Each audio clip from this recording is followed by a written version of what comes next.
Alright, everyone. Hello and welcome to another afternoon tea time.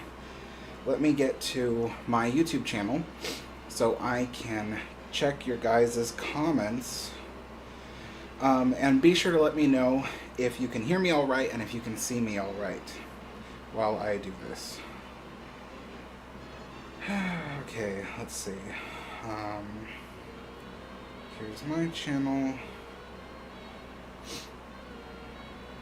See if I remember this, because 2 weeks ago YouTube changed everything around on the app, and I have to remember how to get to my channel. Here we go. Click. Come on. There we are. Turn that down. Alright. So, we have Steve, we have Fox Starline, hello. We have Kevin, we have Ozzy, Shiloh, Geshmake, Moonzer, Max. Let's see, who else we got? We got Justin. There's, okay. Who else? Sweet Kitty, whoever that is. Looks like you have some... Oh, yeah. I have... So this is cucumber sandwiches. I used to make them all the time for my tea times, and now it's like I never go grocery shopping often enough to get them in time for the tea time. The ingredients usually go bad. In fact, I was supposed to do a tea time on Friday with these ingredients, and I was too busy. I couldn't do it. And so I was actually afraid that the ingredients were going to go bad before I could make sandwiches out of them. So that's why I almost never make them anymore, because, the ingredients just go bad before I have a chance to actually use them. So, but I managed to be able to save them, and I made cucumber sandwiches. And then over here, you can't really see because all the stuff is blocking it, but I have some stuff here. So I got some new McVitie's chocolate covered digestives, so they're tea biscuits. These are the ones that are covered in chocolate. And then I have some Walker's shortbreads. These are the round ones. I usually make my own shortbreads, but lately I just haven't had the time to make them, so I just bought them. And then I'm trying something new, which is, this is also made by Walker's, and it's a mince pie. So it's a mini mince pie, not very big, but it's a mini mince pie. Somebody had suggested last tea time that I try mince pies, so I was like, okay, I'll look for it, and I found that Walker's makes them. I'm like, okay, well, let's try that. So we're going to try a mince pie today. Today's tea is going to be English breakfast. Normally I have Earl Grey, but I do need to try to, even out the amount of teas I consume, because it's been all leaning towards Earl Grey lately, so because that's my favorite, honestly. Let's see. So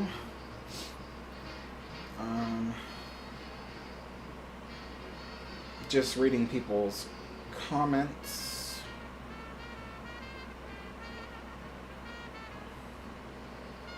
Ozzy says, time change this Sunday. Is it this Sunday? Oh my goodness. Alright. So, let's get to brewing up this tea. I honestly thought you'd be able to see this plate okay from behind the teapot, but I guess not. I guess it's all blocking it. What if I switched... I don't know if that does anything, but we'll see. Anyway, so and if I'm sniffling through this live stream, do forgive me. We have like 2 different allergy seasons up here in Oregon.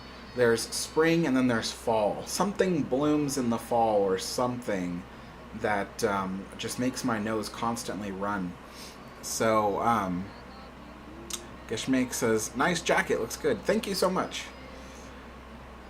I need to get more. I need to get a different color and stuff like that. Um, Alright, so, yeah, let's brew up this tea here. So, as part of my preheating process, because this is real china, you don't want to crack the porcelain or the china from thermal shock.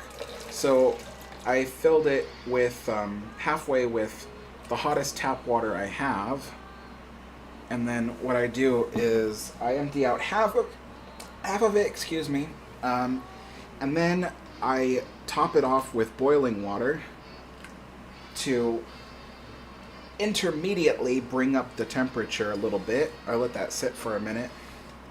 And I'll do the same thing with the teacup, which is also filled with hot tap water. There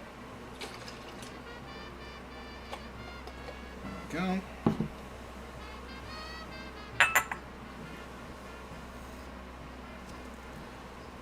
And top that off. So if you want a recipe to the cucumber sandwiches, the recipe is in the description below. Because I know some people have asked me, like, how do you make those? It's in the description of the video. Let's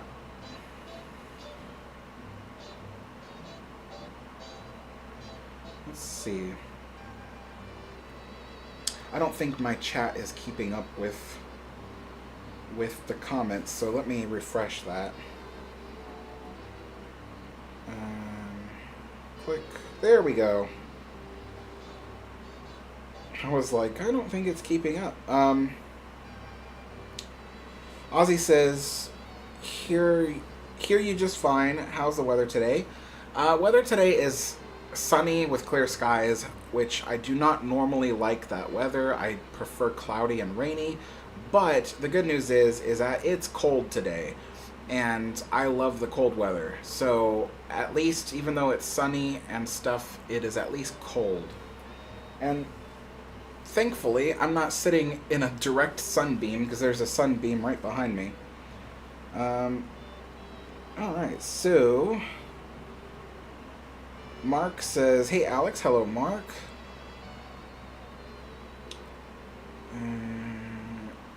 Steve says, now I'm hungry. Yeah, I was actually feeling really hungry today. I haven't had breakfast, so this afternoon tea is going to be amazing.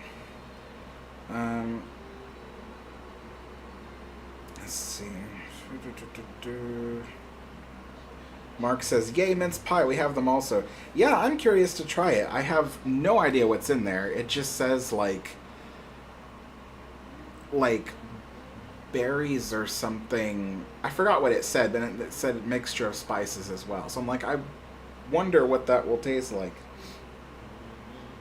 Chilling in Frozen North says, Alex, tea-wise, have you tried Yorkshire Gold? I don't know. Well, I don't think so, but is that a black tea? Because I prefer black teas. I've found that anything other than black tea, I generally don't enjoy it. But if it's a black tea, then I'll look it up.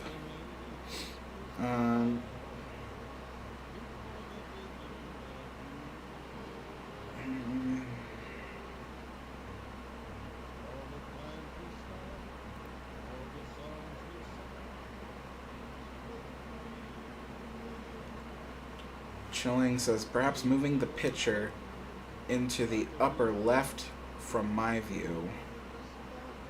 I don't... Oh, yes, okay, I see what you mean. Well, wait, but I don't know if I can fit, the two plates are already touching. I don't think I can fit it.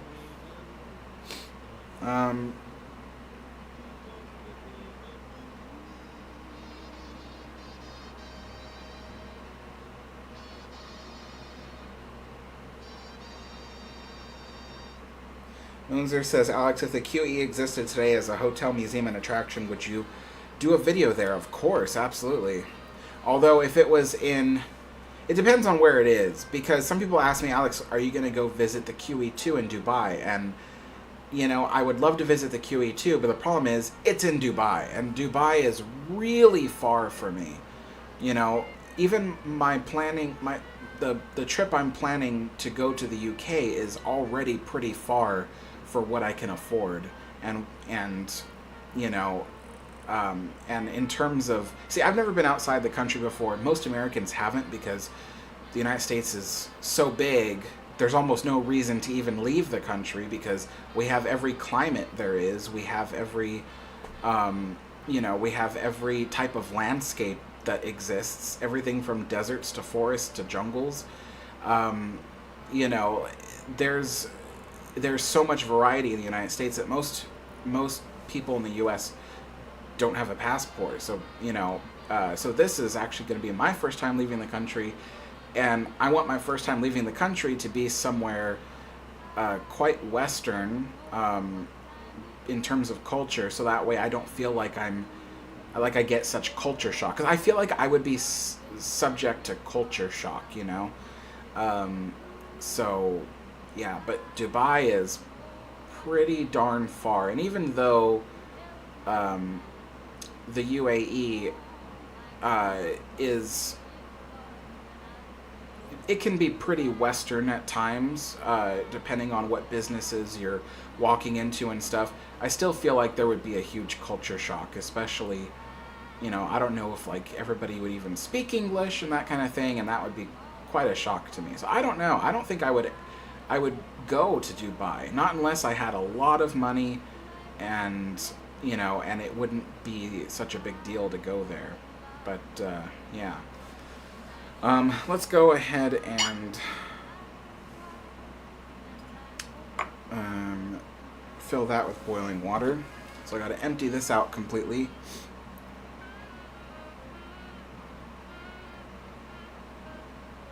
I feel like I need to sneeze.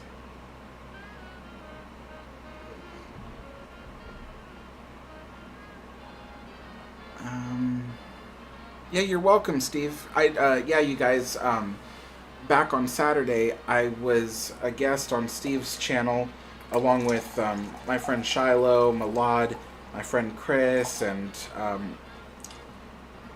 was it? Yeah, it was us. So I was just thinking, like, is there anybody else that was on the call? But I think there was someone else that was on before the call, but not during the actual video. But it was a cool video. If you guys haven't seen it, go to Steve's channel, because it was a live stream about the various stories of death and hauntings aboard the Queen Mary. We kind of discussed what is fact versus what is fiction. We discussed our personal stories and stuff like that. I went, me and Chris went into detail about that weird voice and orb that we saw and experienced when he was aboard the Queen Mary. That kind of thing. What time is it? 3:17.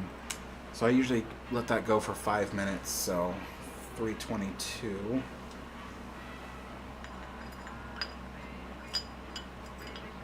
There we go.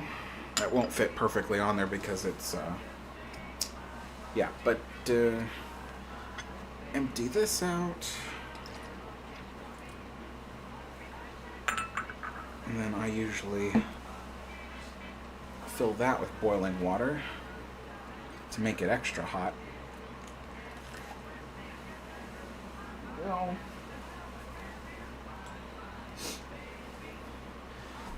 And now we just wait. Okay. Chilling Frozen North says, Alex, do you use a mandolin to make the cucumber planks? No, I just use a sharp knife, and I cut them straight down. So I usually cut them about so these sandwich fingers are the length of the top to the bottom of the sandwich bread crust. And so I just cut the cucumber in half, because that usually is about the same length, if not a little bit more. And yeah, I just cut planks out of them just with a sharp knife. You could use a mandolin if you want, but I almost feel like that might be a bit overkill. You just stand the cucumber upright and then you just slice it down with a sharp knife. But yeah, and I cut pretty thick slices out of them. Some people might cut thin slices, and that's up to you if you want thin slices. Then if it was thin, it was like really thin slices, then I would say, yeah, a mandolin would probably be a pretty good decision for that. But I do like thick. Like, these are probably about 3 to 4 millimeters thick, which is about an eighth of an inch, just about. Um, yeah, and then I know some people like to cut the cucumber in circles. I choose not to do that because it makes it harder to cut later on because all the circles want to move around, and the planks will stay in place because they're kind of glued down with the spread. Yeah. So my cucumber sandwiches, I don't know. There were no authentic recipes that mentioned putting any kind of seasoning in the spread, any kind of salt or anything. But I chose to put salt because, as a former chef, I know that, when I eat the sandwiches, the only thing that flavors it without salt is the mayonnaise. That is the little tiny bit of mayonnaise that's mixed in with the cream cheese, and it can be pretty bland that way. So I chose to put salt and a very tiny pinch of garlic powder, and that really brings out the flavors, especially with the fresh dill. And I keep saying, like, I know some people might choose to use dried dill because it's, they might think, oh, this will be easier than getting fresh dill. But dried dill, to me, makes the sandwiches taste like I shredded pieces of a cigar in there. It doesn't taste good. So the fresh dill makes all the difference. But yeah.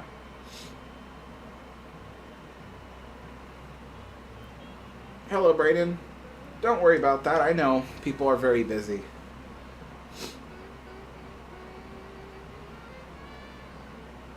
Mark says fruit mince pie as opposed to a meat mince pie. Yeah, I wasn't sure if a mince pie contained meat, because when I got these, it contained fruit. And so I'm like, that's interesting. So I wasn't sure, like, if they were supposed to contain meat or not. Let's see.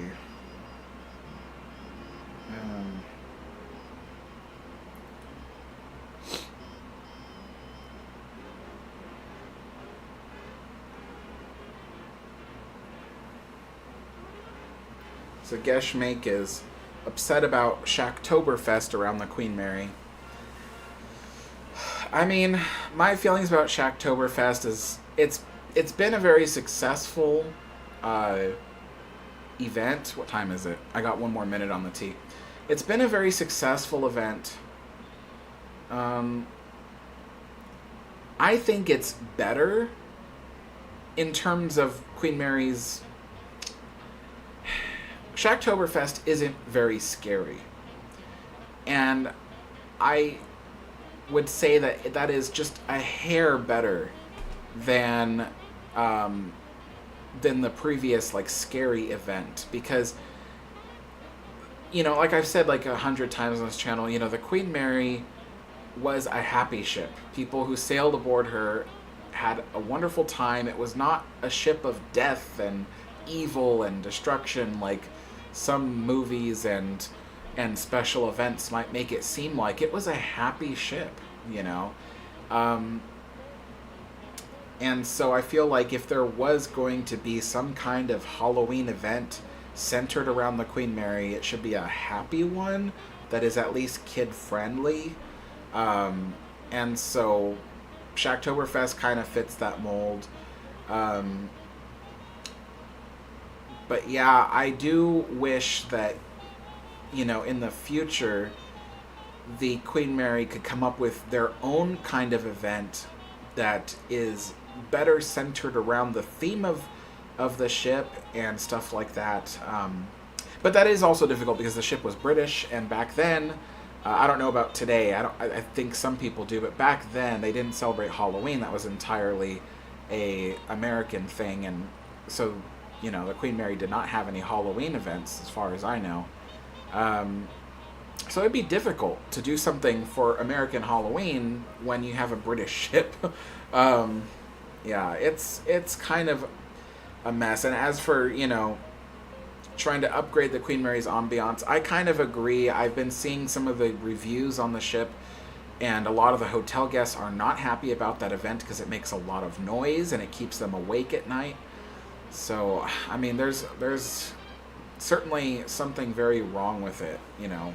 If there is such an event that should happen around the Queen Mary, it should happen further away, not right next to it, you know. There's a park just, you know, several hundred yards from the bow of the ship, and it overlooks the ship. It's easy to see the ship from there.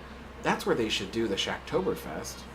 But yeah, yeah.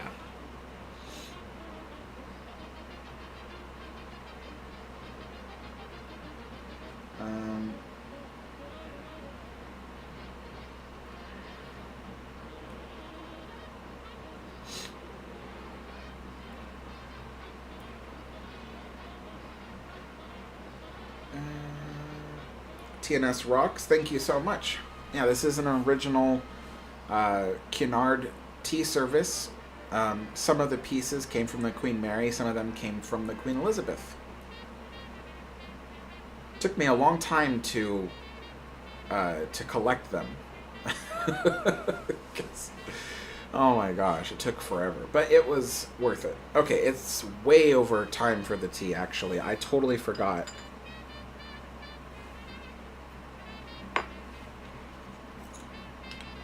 It's probably going to be very strong.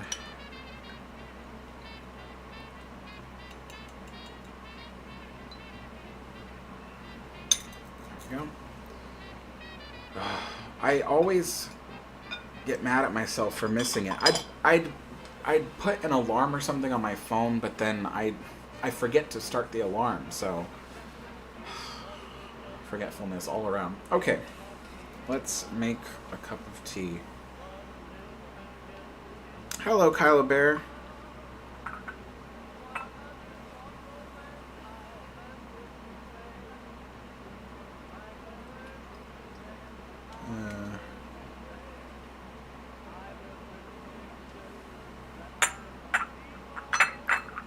Yeah, the video that's playing up here is Cunard liners, and at one point in history, the two companies, Cunard and White Star Line, had merged to become the Cunard White Star Line.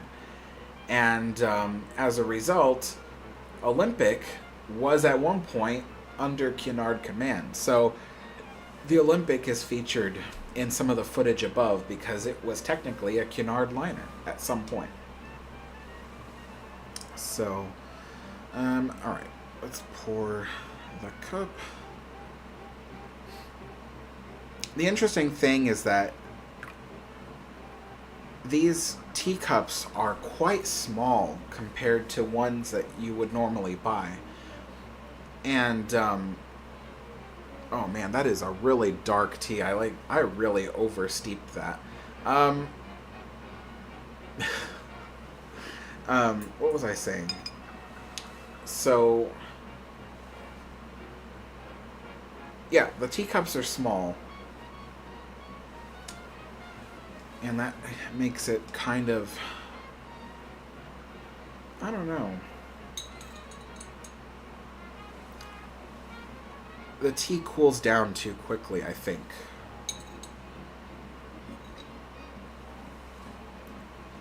I actually do 1.5 demi-tasse spoons of that.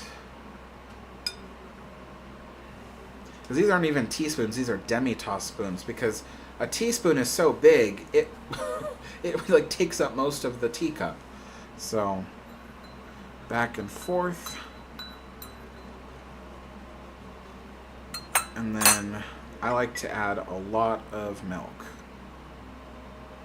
I like fill that to the top.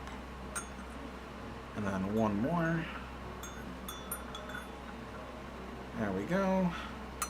Still probably going to taste very, very strong, but bottoms up.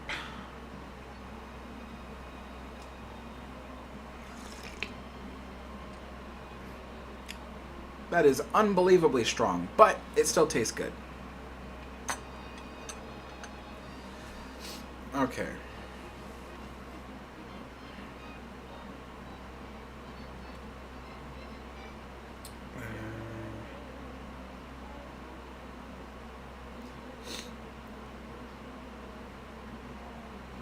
Mark says, mincemeat pie is the awesome. Awesome. I should try it sometime. I gotta find it somewhere. How did that...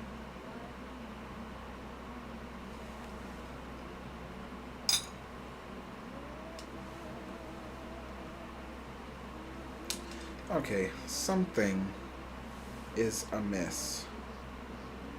That is dry.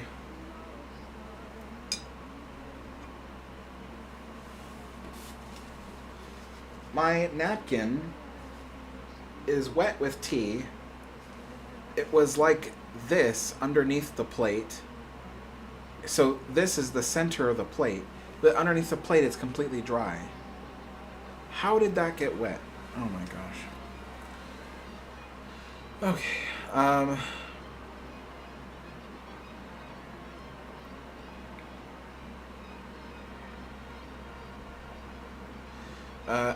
Atlas says, is it true that on the Queen Mary, the first class passengers were not allowed on the stern and only the second class passengers? If so, why? So it depends on what you mean by the stern, because the stern area had lots of passenger decks out there. If you're talking about the poop deck, which is literally the last outdoor deck at the stern of the ship, on Queen Mary, I don't believe they would have been allowed there. I don't know for certain. I don't believe they would have been allowed there because there was a lot of equipment on that deck. Today, it's a big open space because they removed a lot of the equipment a long time ago. But back then, there was a lot of equipment on that deck. It was just full. And, you know, if they wouldn't have allowed passengers on the bow, the very bow, the forecastle deck of the ship, then why would they have allowed them there? It's the same equipment. So yeah, I would say no. But just above it, you know, is the main deck area for second class. Then above that was the promenade deck area for second class. And then above that was the sun deck, which had a partial area for second class, and then the rest of it was first class. So, yeah. Yeah.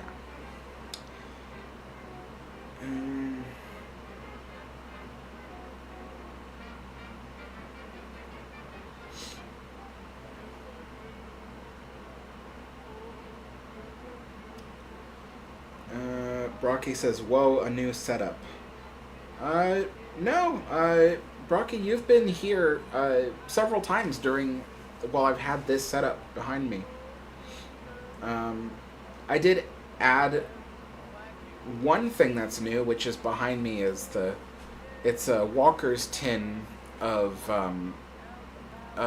shortbread. I ate all the shortbread, but it's a tin of Queen Elizabeth II.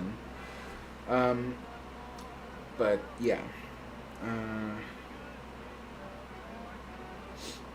Shiloh says, not to mention the Shacktoberfest has made the parking situation horrendous. I heard that it's horrible for the parking. And the parking already is expensive, which just adds, you know, salt in the wound, if you will.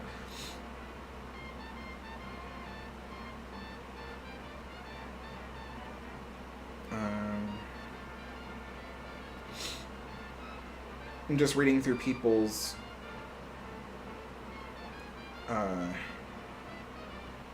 comments.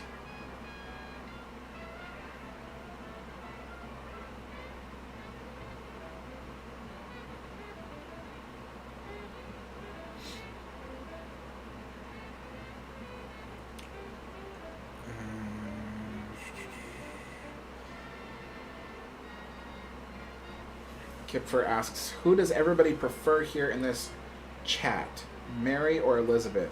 When you say who, that I'm guessing you mean the actual women. Do they prefer Her Majesty Queen Mary or Her Majesty Queen Elizabeth? And then again, which Elizabeth? You know, Elizabeth the Queen Mother or Elizabeth II? Um, I really do admire Her Majesty Queen Mary, but I grew up, you know, with Queen Elizabeth II in my world, so I would have to say I prefer Queen Elizabeth II. But I do greatly admire Queen Mary as well. Now, if you're asking about ships, the Queen Mary or the Queen Elizabeth, I prefer the Queen Mary. I don't exactly know why. It's mainly little things.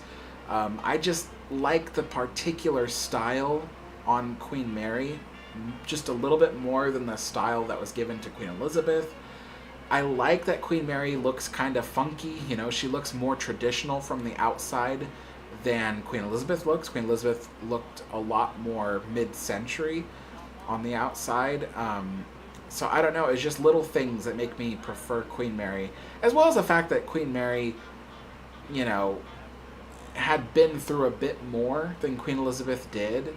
So Queen Mary has a lot more experiences at sea. Yeah, so I'd say that. Let's try this fruit mince pie. I don't want to dunk it in the tea in case I'm not sure the flavors go together. I'm sure they do because Walker's wouldn't make it if it didn't go together, but I'll try it without the tea and then I'll dunk it in the tea a little bit and see how that goes. Here we go.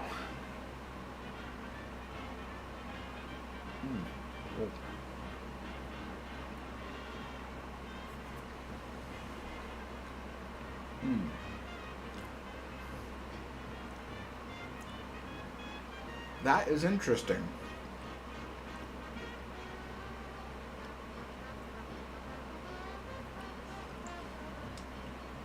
There's some kind of dried fruit in there. It reminds me of raisins, but I don't think that's a raisin. That could be a prune or a... It's not a dried cherry. It's good. I mean, it's certainly a new flavor for me, that's for sure. I don't think I've ever tasted anything like that. Let's try it with a little bit of tea. Let's see. If I'm doing this wrong, I'm sure there's some people that are going to be like, no, don't dunk it in the tea. But you learn by making mistakes, right? So let's see.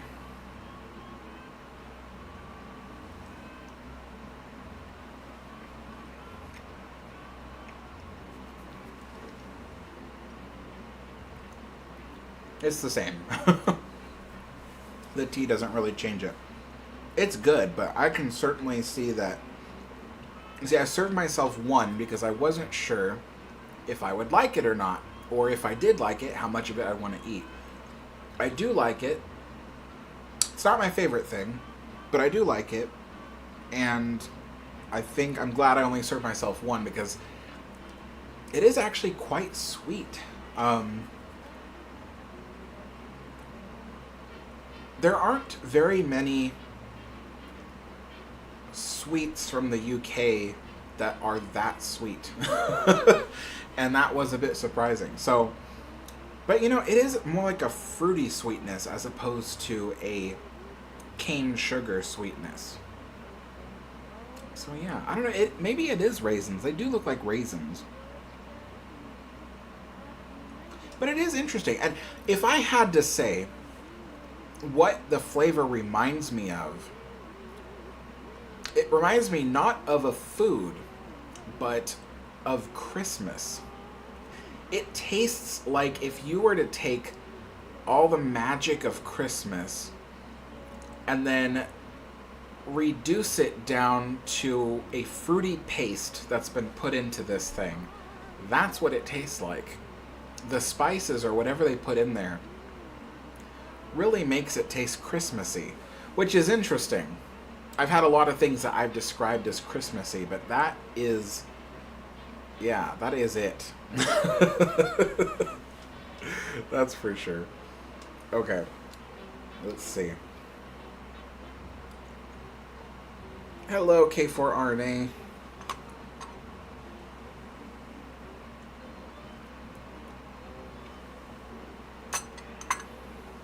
Okay.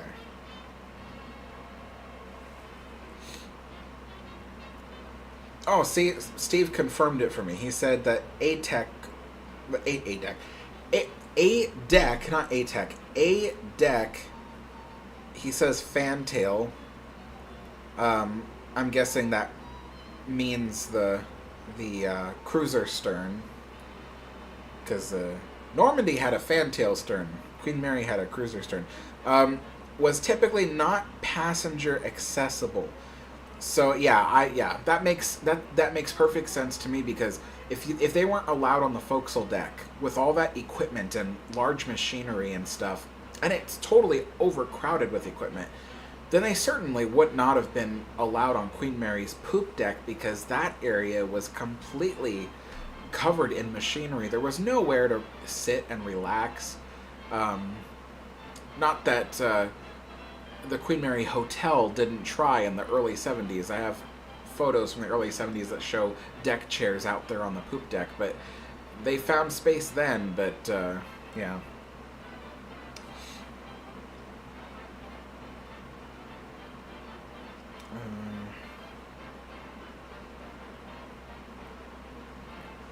Lachlan says, have you seen that they restored the lighting in the main lounge on the Mary?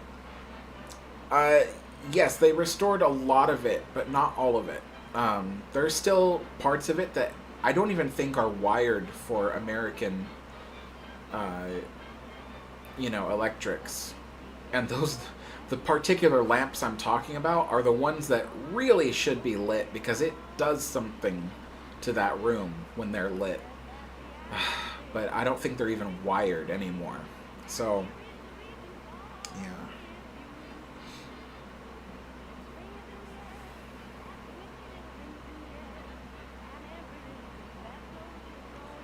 Puddin says, this chat seems very delayed from where I'm watching in Britain. Well, also keep in mind that as I'm answering questions and chatting with you guys, I'm very behind on the chat, because the chat's going like crazy. It's on slow motion mode. Yeah, it's on slow mode. But I'm still behind on the chat.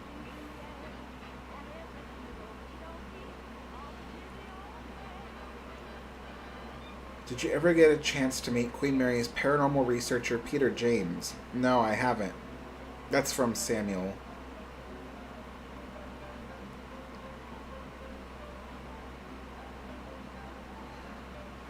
Lachlan says, I also heard that Queen Mary's flag is being restored to the flag cabinet in the main hall staircase. Yes, the standard of Her Majesty Queen Mary is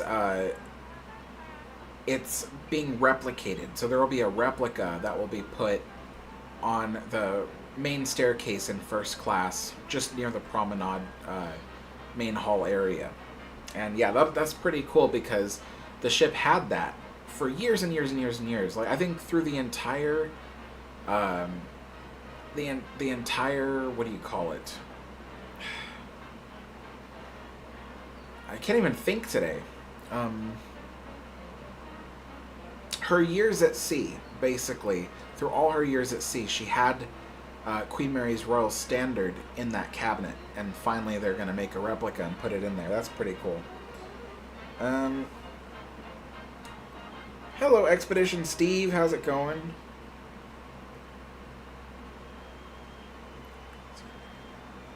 Puddin says, it's always refreshing to see an American taste British food. Most certainly. And speaking of which, I am dying to dig into these cucumber sandwiches. I had to let them kind of defrost for a bit, because to make them easier to cut, you should freeze them. Otherwise, if you try to cut them, they'll just... It becomes a mess. So, cucumber sandwiches for the first time in, like, what has it been, like 6 months? So, let's do this.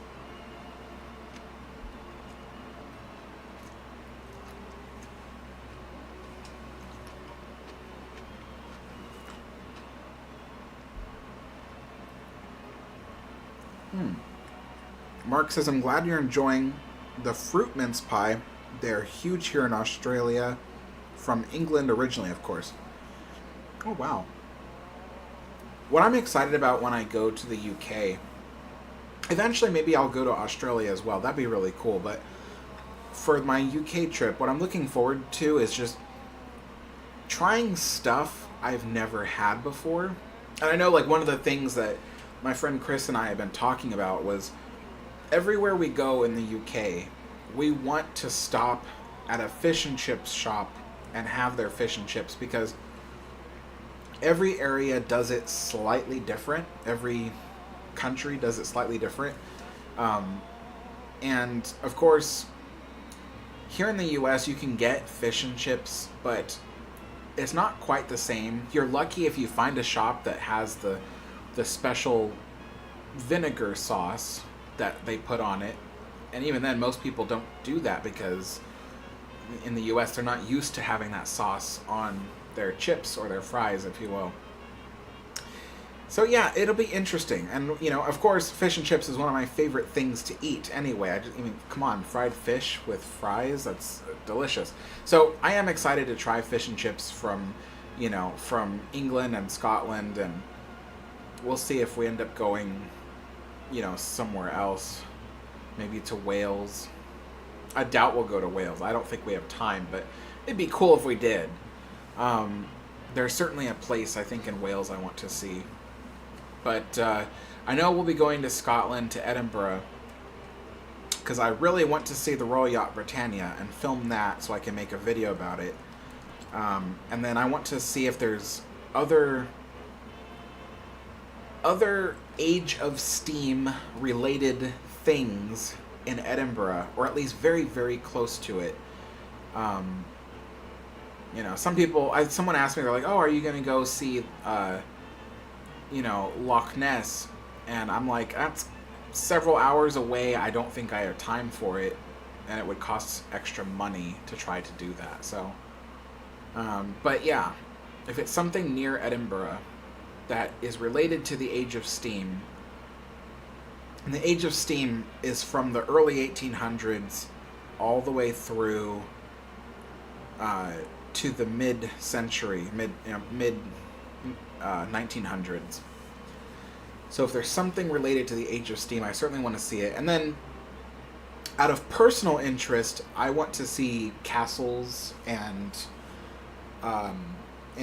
cathedrals and things like that. I know that there's a huge church or cathedral in Edinburgh that everybody talks about, and I want to see that too. So, yeah.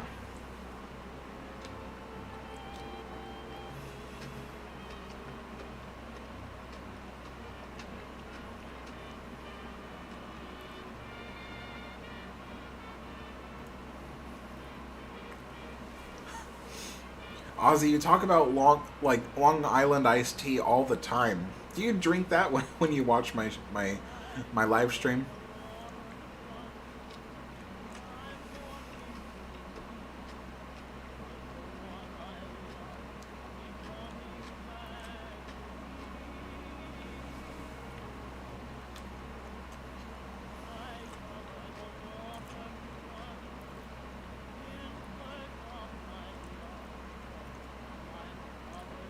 Seaside of Bulgaria says, what do you think of the Mauritania from 1907? I love the Mauritania. I think it ranks, as in the top 3, possibly the top 3 of my favorites. I forget what order I ranked it in, but yeah, it is one of my favorite ships. I wish I could see it with my own eyes.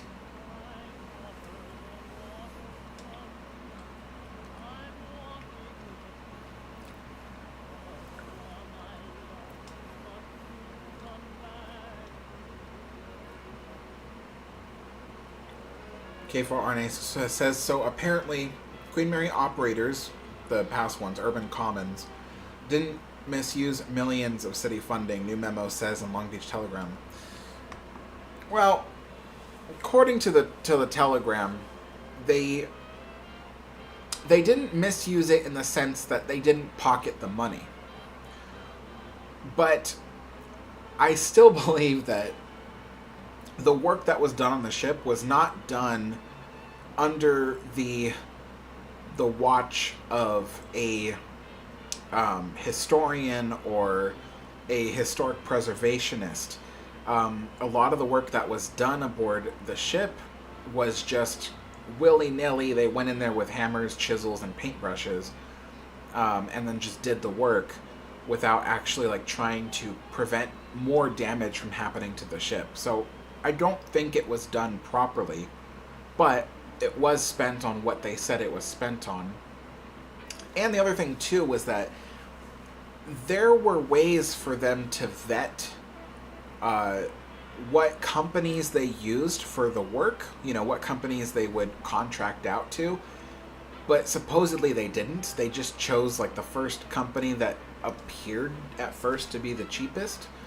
But then the work they did was subpar, supposedly. And then that ended up taking more time to work on the ship, which ended up costing more money in the long run. So projects that were slated to cost like $5 million would cost like $6 or $7 million. And so the cost just kind of ballooned. And then not everything they needed to get done with that $23 million was actually completed. So even though they didn't pocket the money, I still feel like they misused it. But yeah.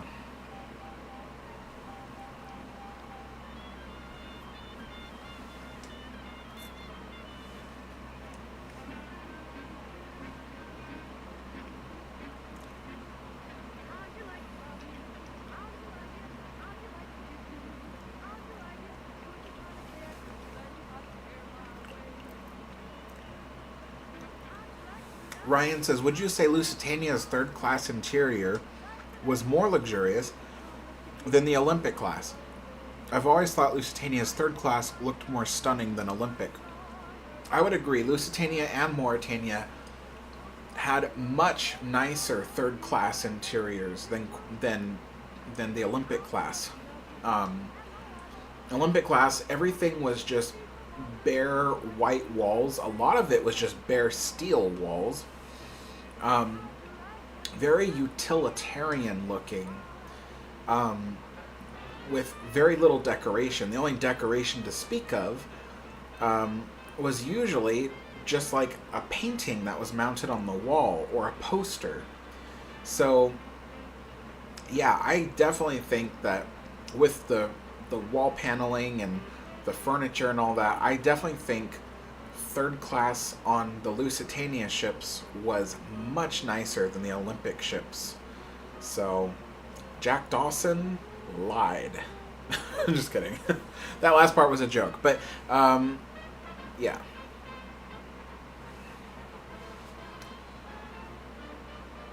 Hello, Goofy Rolls.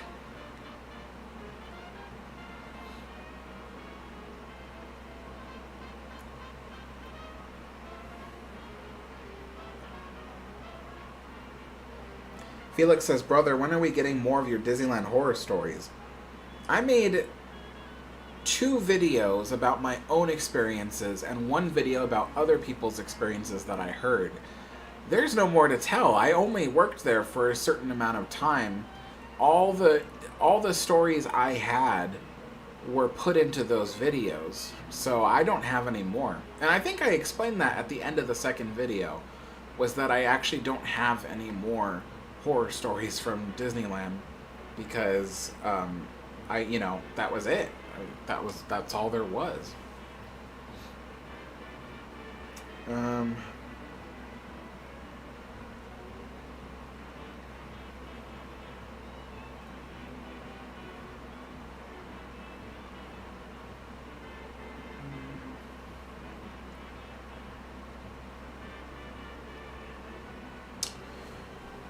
Geschmack says, I understand that Walt and Lillian Disney traveled aboard the Queen Mary. Do you know if Walt ever shared memories of his trip on the Queen Mary in writing or film? No. He never shared stories of it. While he did prefer to travel aboard Queen Mary over, Queen Elizabeth or SS United States, it was really more of a superficial preference. He didn't, I don't think he quite fell in love with the ship the way that he did with trains. So to him, it was a lovely ship. He preferred the experience, and he enjoyed the style of the ship, but it didn't quite make him a Queen Mary fan, you know. So I don't think he had any kind of writing or anything that kind of talks that he spoke about his experience aboard the ship, unfortunately. But he did travel aboard the ship, I think, at least twice, if not 4 times. Yeah.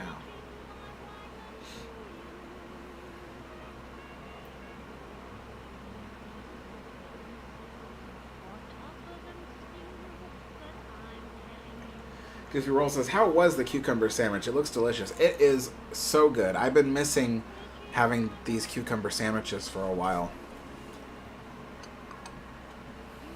Puddin says, cucumber sandwiches are nice. I'm probably biased because of being in Britain. Yeah, I bet. It's good. I love it. I just, it's really refreshing, the cucumber. And, you have the cream cheese, and my recipe has a little bit of mayo in there as well to kind of give it some zest. But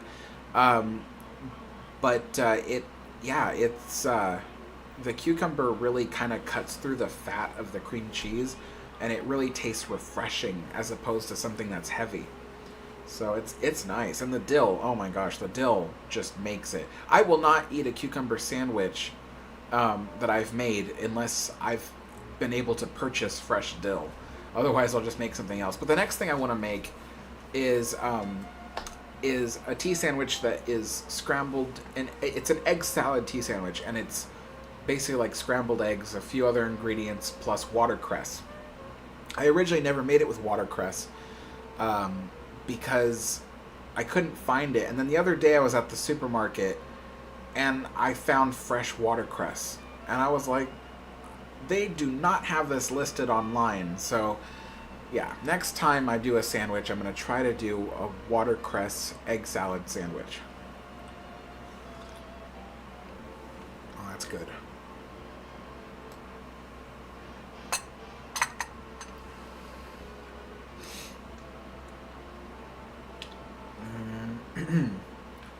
And you know what else is interesting? I probably said this a million times, but I always forget. But in the United States, we don't usually have kettles. Yeah, like not this.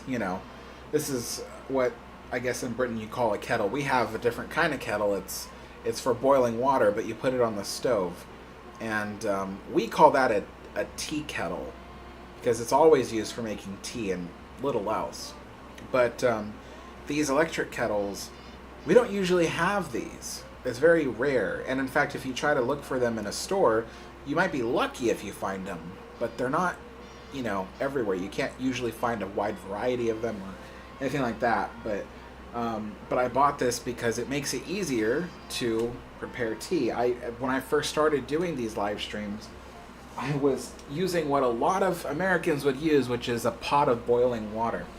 So that's an interesting little fun fact for those of you who are used to having tea and are not from the United States.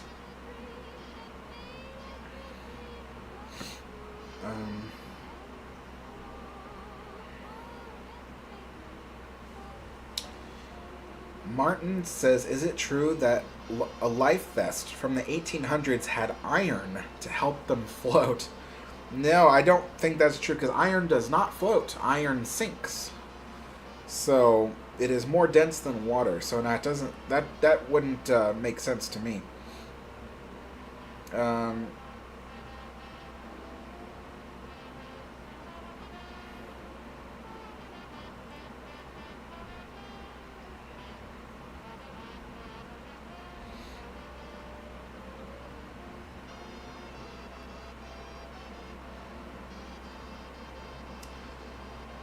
Steve says, but Alex, that was typical for early 20th century steamships for third class, which was still a step above from steerage, which was more of a fourth class. I don't know what you're referring to. You're referring to a conversation that I must have started, but I don't recall which one. Um, do you prefer the interior of Olympic or the interior of the Aquitania? What do you think of each class on both ships? I prefer the interior of Aquitania. There is a reason why that ship was called the Ship Beautiful. Um, it's a very gorgeous ship. I think it's way more beautiful on the interiors than Olympic. However, if I were to judge the exteriors of both ships, I would say that the Olympic class liners definitely look better than the Aquitania from the outside. Um, yeah. So it's interesting. If only I could go back in time and then swap Aquitania's interiors into the Olympic, then we'd have the perfect ship. Perfect four stacker at least. The perfect three stacker is still the Queen Mary.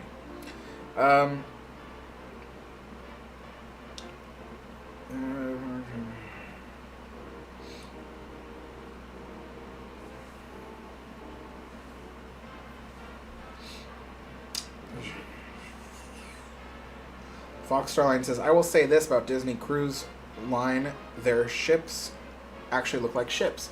Yes, that's because when Disney was starting out the Disney Cruise Line, they actually were heavily inspired by their years operating the Queen Mary. But the idea of starting up a cruise line actually goes back even further. There was ideas to do like some kind of floating theme park back in Walt's day even. But it never came to fruition because that's not what he wanted, and even after Walt died, it's not what the company wanted. And then they operated the Queen Mary from 1989 to 1992. They got to see what it was kind of like. They got ideas about how they could make it work if they wanted to make it work. And, then the idea of Disney Cruise Line was kind of born. They had first a contract with another company. I don't remember what company. But they contracted out their characters and their images and stuff like that to theme up a part of a ship to Disney. And then eventually they got the idea to have their own cruise line. And when they were building that cruise line, they said, we don't want this to just look like a cruise ship. We want it to look like, a classic ocean liner, as closely as possible. And so it's interesting because they spend extra money on superficial things like having a second funnel on the ship, which was not necessary. And then they elongated the bow of their cruise ship to make it look more like an ocean liner, because ocean liners had very long extended bows in comparison. And so, and even at the time, because one of the Disney I can't remember which Disney ship was the first, but the first Disney ship originally had a stern that was kind of reminiscent. I'm not going to say anything close to, but reminiscent of an ocean liner stern. But then in more recent years, they had to extend the bow, the stern a certain way to give it more stability, so it doesn't look anything like how it did when it first was launched. But so pretty interesting.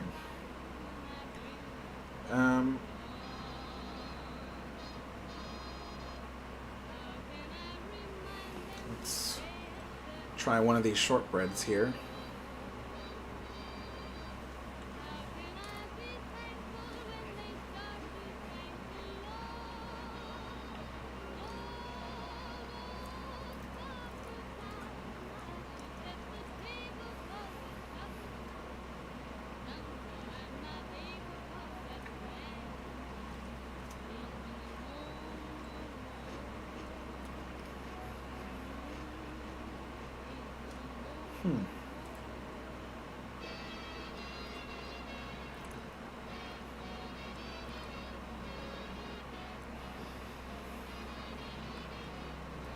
Puddin says, when the Carpathia was rushing to Titanic, They managed to push her a few knots above her top speed, resulting in permanent damage to her engines. If the Queen Mary did this, what would be her top speed? You're asking me, hypothetically, what would be Queen Mary's top speed if her engines were damaged? That's a very difficult question to ask, because that's like asking, if I beat you up with a bat, how how injured would you permanently be? It depends on how badly you beat me with the bat, I couldn't answer that. So, Queen Mary's engines being damaged from, trying to rescue another ship,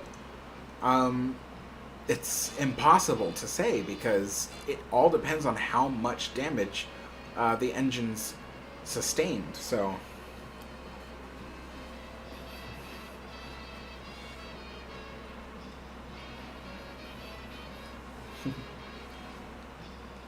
Rena says, it's a big deal to put dill in your cucumber sandwich. Yes, it certainly is.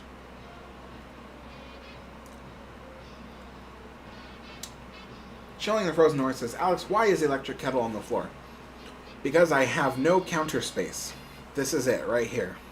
There's nowhere else to put it. And as you can see, the tea tray takes up the entire space in front of me. So there's nowhere else to put it.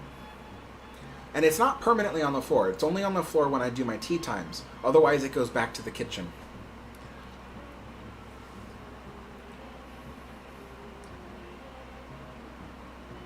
Atlas says, do wish a movie or a series about the Queen Mary in the style of Downton Abbey mixed with The Crown, showing all what the Queen Mary has gone through, and also how it was being on board as a passenger. Yes, that's been an idea I've had for years now, was that they should create a show in the style of Downton Abbey that takes place entirely on the Queen Mary, where you have stories of the crew who take care of the passengers, just like Downton Abbey is all about the staff of the house.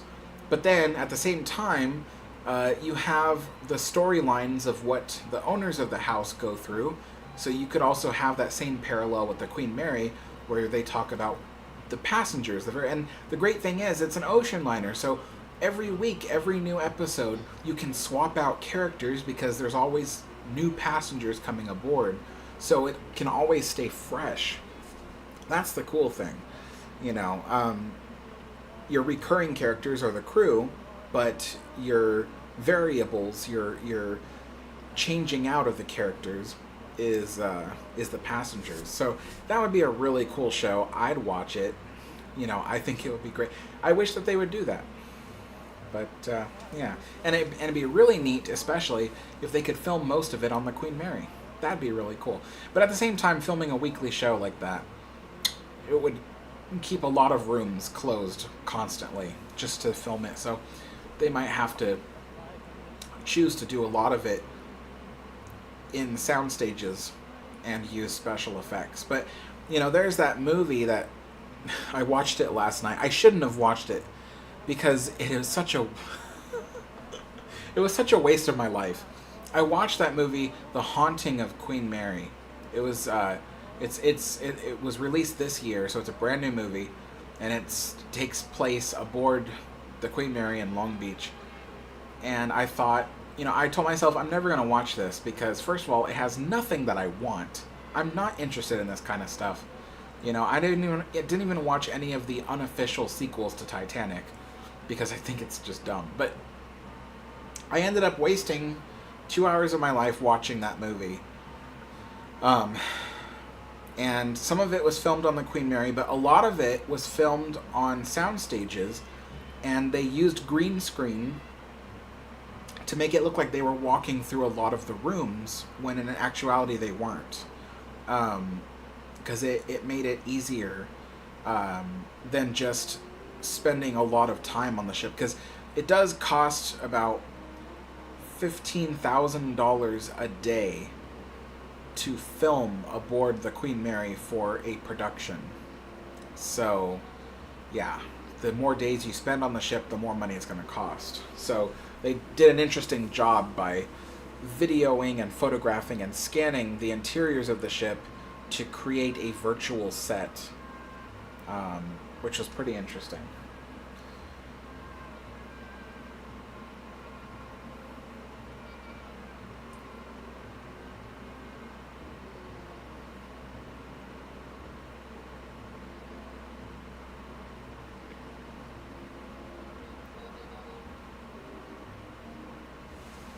Geschmank says, did the Queen Mary's manager ever respond to your letter? Your suggestions were excellent, and I would think he would appreciate your letter. He responded when he was halfway through my letter, because my letter was very long. It was about 6 or 7 pages long. And he told me, I'm halfway through it. I got through, suggestion 4 and was on suggestion 5. And he was like, I love it. He's like, it's really really good. Like, the suggestions are really great. He's enjoying it. He's taking a lot of notes. That's what he said. And that he would circle back around with me afterwards. But it's been several days since then, and he hasn't really responded. But I'm not like,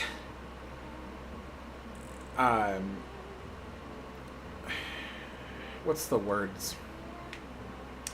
It doesn't bother me that it's taking him long to get back to me on it, because I would think that if he was actually taking it seriously, which it sounded like he was, he would probably want to present the ideas to his team and develop the ideas more on their end before he comes back and says, okay, we're going to go with these ideas.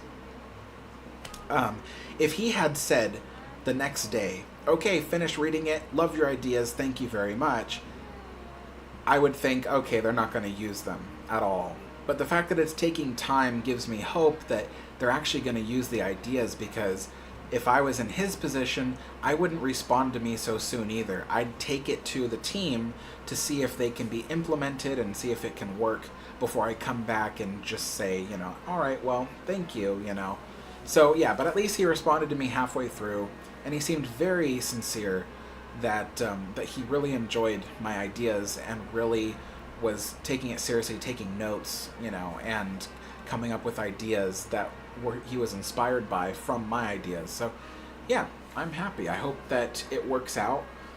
The ideas I gave him were just temporary ideas. They were stuff that he could do right now that would cost either little to no money at all.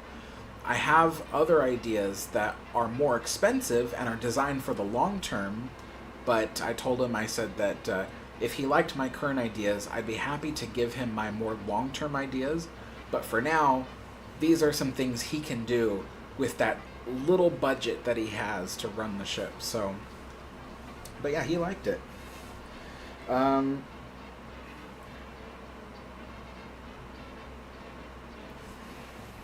going to finish up this cup of tea, then pour a second one.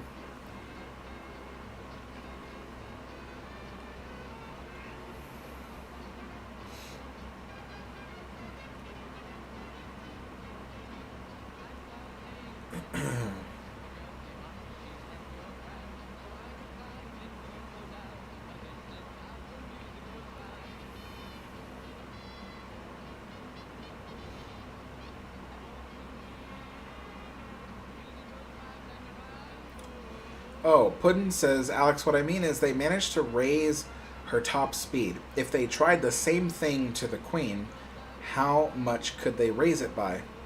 Well, what we do know, and even Steve, who's in the chat, can also confirm, during World War II, if the Queen Mary was passing through particularly dangerous waters, the captain would actually order the engineers to build steam past the Queen Mary's safety limit in order to make the ship run at a brief sprint across the water just to get through that particular area. And some of those records put into the abstract logs during the war, because this was during World War II, the ship reached 38 plus knots. So that is a big deal, because Queen Mary's regular top speed during passenger service has been clocked at 32.84 knots. So 38 knots is a big deal. So it wasn't safe to do that, though, because that required building up steam past the designated maximum. But, Queen Mary's engines could have gone a lot faster. The thing about those steam turbines is that with steam turbines, there's very little friction inside those engines. So you could keep spinning them faster and faster, and they'll take it. Whereas with a expansion engine, with cylinders and all those linkages and everything, they add friction to the system. They add, they add variables to the system, all those moving parts. So the faster they go, the more likely they are to sustain damage. And a lot of that damage can be too expensive to repair. So that's the thing about Queen Mary is, she went 38 knots, and as far as we know, didn't permanently damage her engines, even at that speed. And again, that was a brief sprint across the water. I don't want people to think she crossed the Atlantic at 38 knots. She could not do that. It was only a brief sprint across maybe a couple of miles of water. So...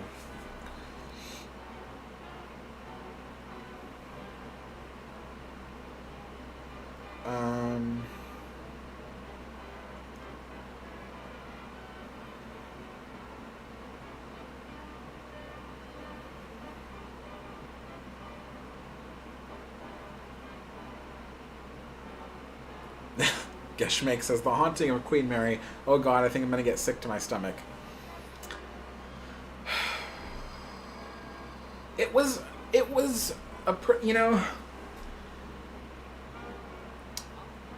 that movie was so convoluted. I just, I followed it. I did. I followed it, but it was hard to follow. It was like they were more obsessed with creating frightening imagery than they were about telling a story. So, yeah, it was just like, and of course, it wasn't scary at all. It was mostly just blood and gore and stuff, and that's really what haunted movies are these days. Like, I don't even like watching horror movies these days because they don't even bother with the story. They don't bother with anything. They just give you the most frightening images that they can think of, the most bloody, gory, disgusting images that they can think of, in hopes that scares you, So, and I'm like, that's not a movie, I'm like, that's just a special effects show, So, yeah. I hate to be so cynical about, someone else's art, but that's just how I see it,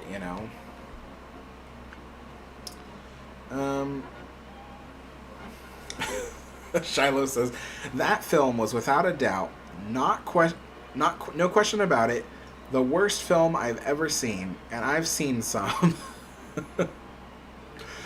Yeah, that was a pretty... It was unbelievable. And I feel like, if anything, that movie is just gonna further damage the ship. Because people who watch that movie, people believe what they see. Even if you tell them, okay, this is just a movie, they believe what they see. It's just like when the show The Crown came out. I love the show The Crown. As a work of artistic license, it's a good show.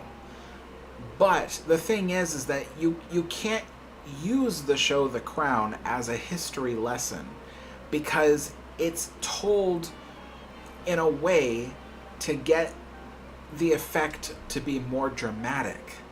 So certain things are made out to be a lot bigger of a deal than they really were. I'm not saying anything specific. I'm not like trying to hint that something that should be made a big deal of wasn't or anything like that. I'm just saying that certain things in that show, they kind of made a bigger deal out of it than it really was in real life because they're hoping to get the reaction from the audience because it's a show. But unfortunately, what happened when the Crown came out was that people were using it as a history lesson. They were going, "Oh my gosh, that actually happened. Oh, that's good," or "Oh, that's terrible," or you know, and I'm like, history is much more complex than that. You know, um, I'm one of those people that, uh, because I deal with reading up so much on history, I've come to find that there are only a few cases, you know, where something is good or something is bad. History, the way it's told, the way it's remembered, is just, here's what happened, and sometimes it's neither good or bad. But there are those cases, though, where something really bad happens and there's no question that it was bad.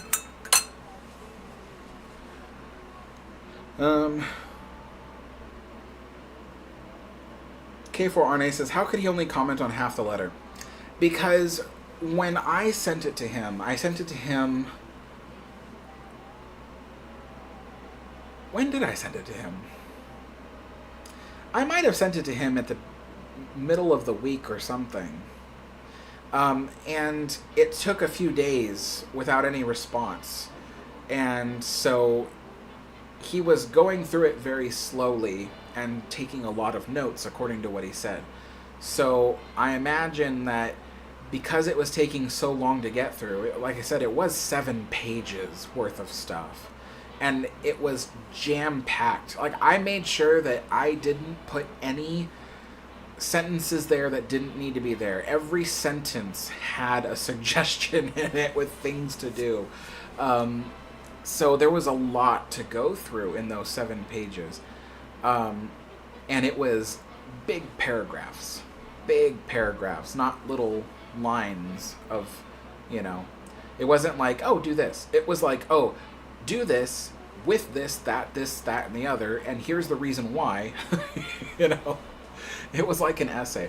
So I imagine that he answered me halfway through because he knew it would take him a while to finish the whole thing and to come up with a proper response.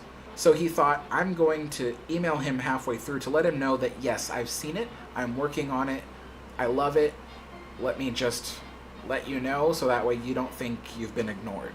And I am happy that at the very least he emailed me at all, because I have emailed people in the past to give them my thoughts and suggestions and with the best intention to help them, and I've gotten Zippo in return. So at the very least he gave me that. So but hopefully he does finish it, or has finished it, and hopefully he has ideas for how he can implement those ideas that I gave him.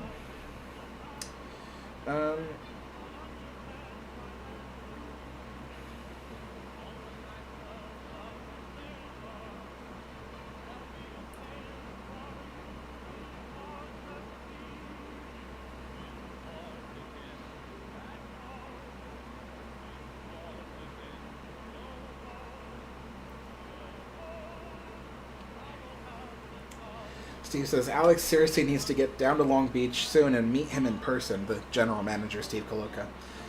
And I will introduce him for sure. Yeah, I'd like to meet him. He sounds like a great guy. Like, from everything I've seen, like, Steve Kaloka, from what I know about him, he's been very genuine with his love and interest for the Queen Mary, which is a huge, refreshing deal, because, as we all know, the ship for decades has been under the control of people who really didn't care about the ship. They just cared about making money, and therefore they were too short-sighted to really see how caring for the ship leads to making more money. But he seems like a genuine guy, and he really does care about the ship and is interested in the ship's history. And I thought, you know what? Now is my time to send him my suggestions to help him, because a lot of the previous companies, they've run the ship as either a hotel or a museum or a convention center or meeting hall. And that's because they're used to operating hotels that exist on land. But the Queen Mary is much more expensive than that. She's designed differently than that. Um, you know, a hotel is there because it lets you stay overnight so you can experience either local attractions or do business nearby. The idea of a hotel is that you stay there at night, but during the day you go somewhere else. The Queen Mary cannot be just a hotel, because for every person that stays there and then leaves, that actually financially hurts the ship. And everybody knows that. It's not a secret. Like, even Steve Kaloka knows that. He knows that the ship is too expensive to only be used as a hotel. But at the same time, as a museum, the ship is also kind of lacking in terms of what modern tourists want. Modern tourists want to feel like there is a full experience to be had. They're not satisfied by just walking in front of a piece of glass to look at an exhibit. They want something more. They want to be able to see and touch it. They want to be able to interact and be part of it. That's why there's such a huge theme park boom across the world, not just the United States. The United States has a huge theme park boom right now. But there's a huge theme park boom across the world because theme parks tend to be the only places where you can go and get away from the world and interact with an environment that is different from your own. I told Steve, I'm like, the Queen Mary, it has the potential to be that because she's like a floating island. When you go aboard the ship, the outside world is separated from you by steel plates and by, a moat of water. You're locked into the 1930s in there. If only you could experience it that way. So that was kind of the whole idea behind the email. So I think he really understood that. He understood what it meant. That as a museum, that's one thing, but it's got to be more than a museum. It's got to be more than a hotel. It's got to be its own island of everything. Shopping, dining, entertainment, experiences, and attractions, and lodging. It's got to be self-sustained. And in short, there's got to be very little reason for someone to want to leave the ship for any of those needs. All those needs have to be met on the ship to properly make some good money. So, yep.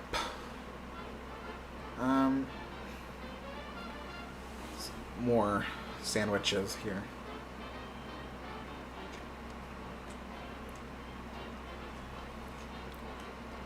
I actually like the 1972 Poseidon Adventure.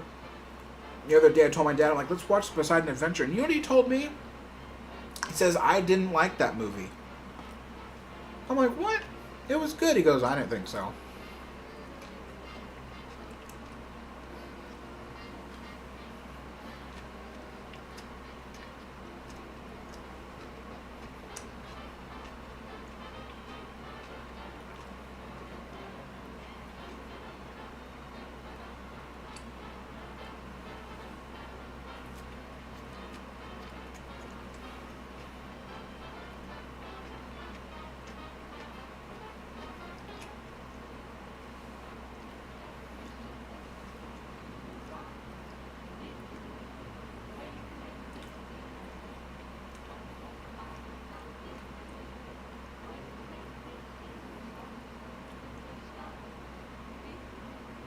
Sorry, just reading everybody's comments.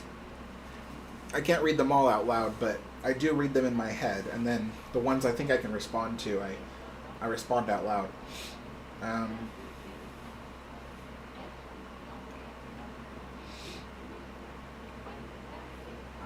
Jeremy says, hi Alex, last week I watched your video on the Disneyland Railroad.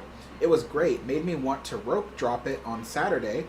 For those that are not Disney fans, rope drop is a term because when the park opens, or just before opening, they have a literal rope that prevents people from spreading out in the park. So they'll often fill up Main Street with people just before the park opens, and then right at 8 o'clock as the park opens, they drop the rope, and then everybody can go to the places they want to go in Disneyland. So when he says that he rope dropped the Disneyland Railroad, it meant that that was the first thing he went on. It was the first ride he experienced at Disneyland that day. So I did, and a very nice cast member let me check out the Lily Bell. Thank you. Oh, that's awesome. You got to check out the Lily Bell. It's such a beautiful car. I wish that I could have a replica of it. You know, if I had like a backyard or something and I could keep a replica of the Lily Bell, I'd live in there. I would live in the replica of the Lily Bell.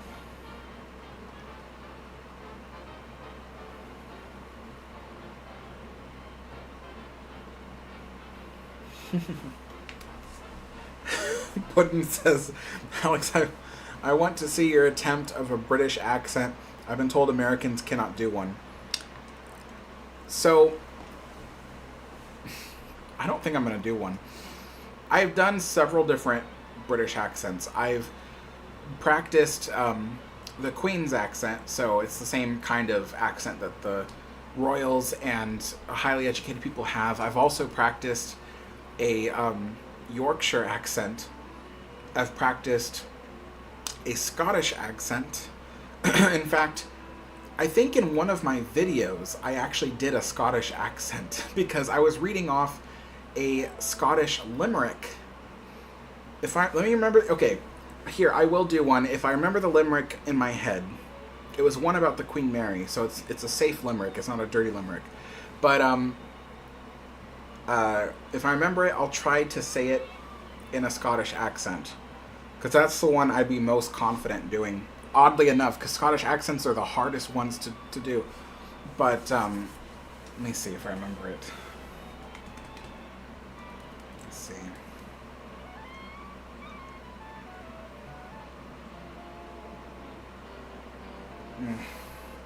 Maybe I look it up.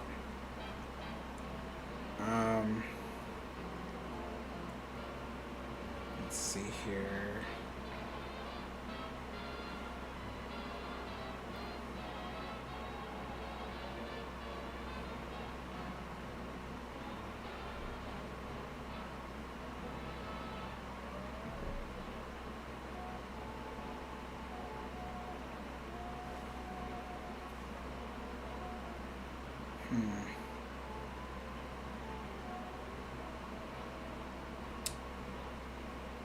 No, it's not on Google. Oh, whoops, didn't mean to close out my phone like that.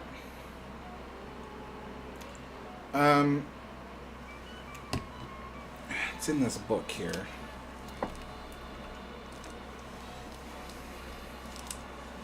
Let's see. That's chapter 1. Okay.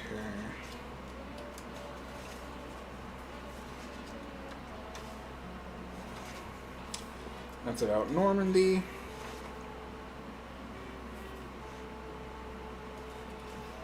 Okay, I'm getting close. Let's see.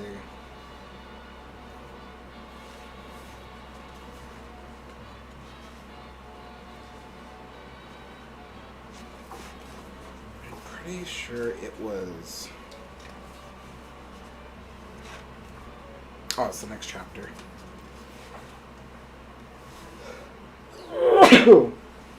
Excuse me.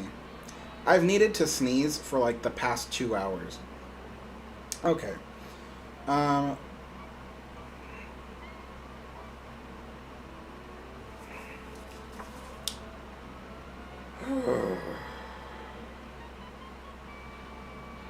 Okay, that's not it.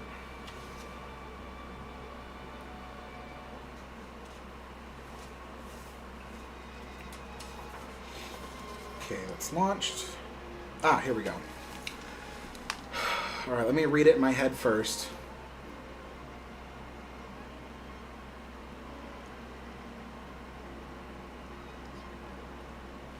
All right, here is my attempt at a Scottish accent. It's probably going to go horribly wrong, but I once did it pretty well. So it's a limerick about the Queen Mary. Ne'er you forget that this ship you English call the English Pride, 'twas built by the Scots of the Clyde. So yeah, that is my attempt at it. I have difficulty rolling my R's, which is interesting because I am part Latino, and in Spanish you roll your R's a lot. I have difficulty doing that. That is my attempt at it. Let me know what you guys think.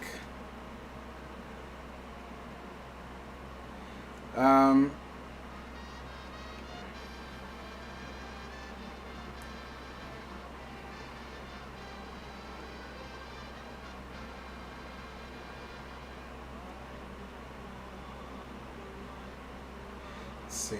Oh wow, I've actually caught up with comments. That can't be. I did. I caught up with comments. That's crazy. All right.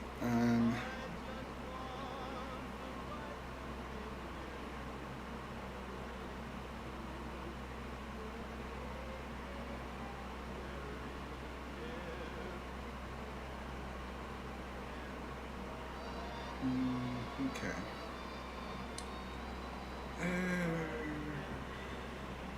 Puddin says, Alex, do you believe that the Titanic will disappear in 30 years?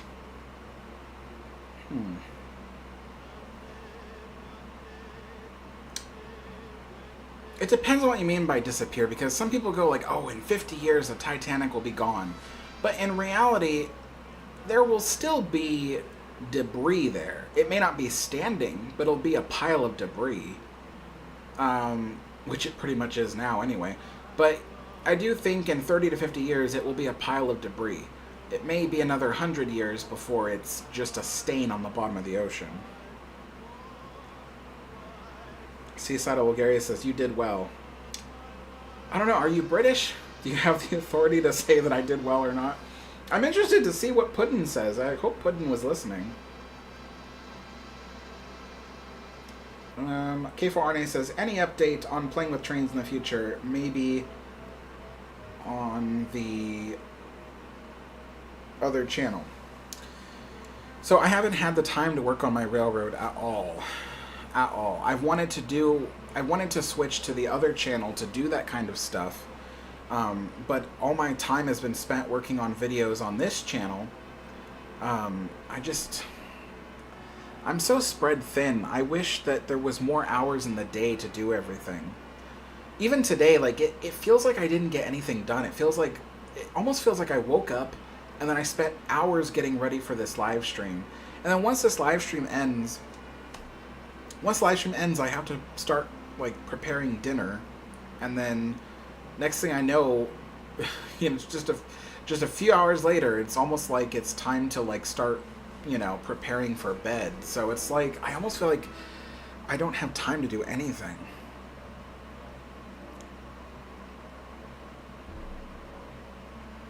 Kevin says, my background is British, but born in Canada. Puddin says, I cannot roll my R's, although being Irish, French, and English, I must admit, pretty good.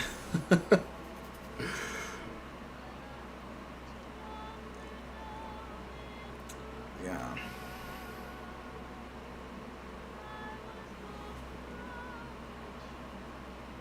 Yeah, when I was watching that movie, The Haunting of Queen Mary, there was one woman in there who was supposed to be Scottish, and her accent was so muddled and so American that I was like,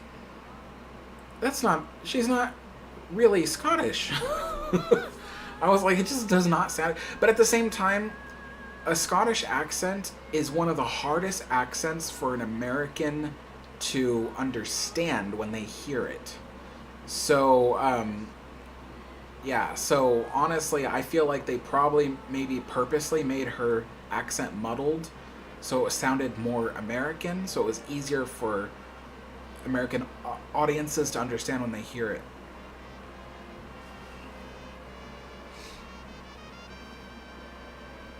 Expedition Steve says, Alex needs to come over here and help me with my train. Yeah, I know. It'd be so cool. And you have the big shop and everything, so you can, like, construct the layout and all that.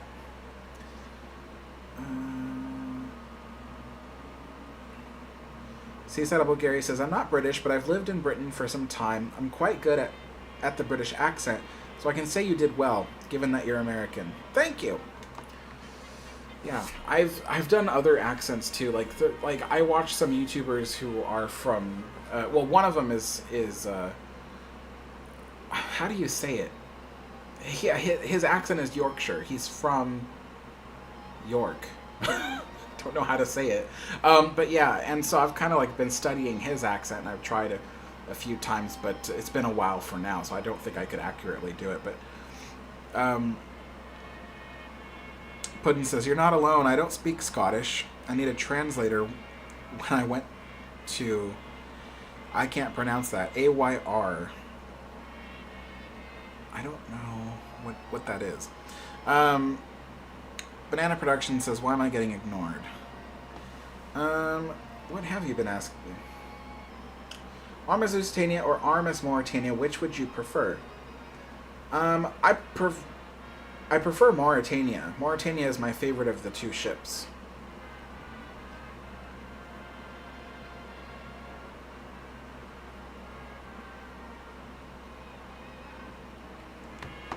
There we go. Alright, so... Puddin says Scotland. Okay.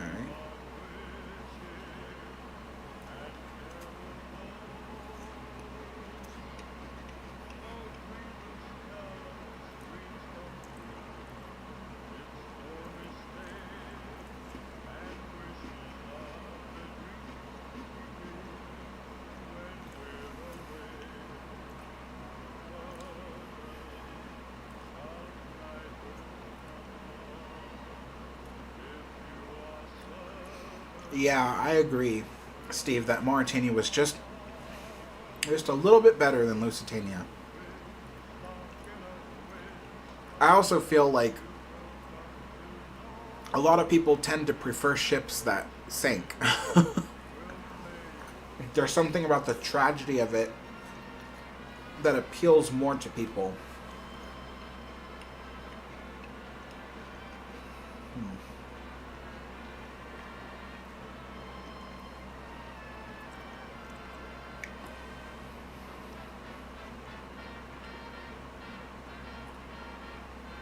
So, Seaside of Bulgaria.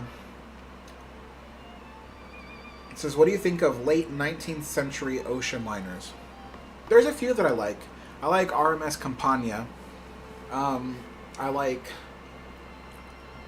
Technically, the second Oceanic was launched in 1899. So technically that is a late 19th century, and I can say I really like Oceanic.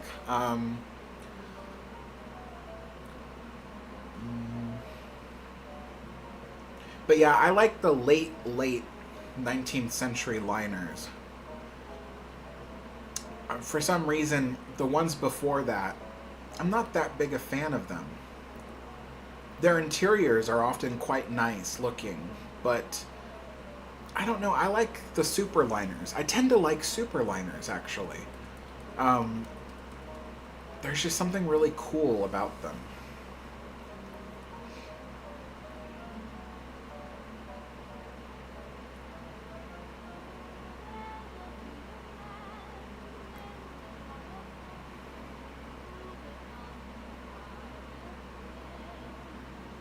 King of Battleships says, what was the point of Queen Mary having a more raked bow than her predecessors?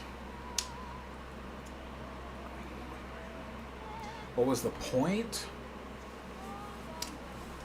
I think it was really just an aesthetic choice, because the raking of her bow did not have any kind of obvious effects on the hydrodynamics of the ship.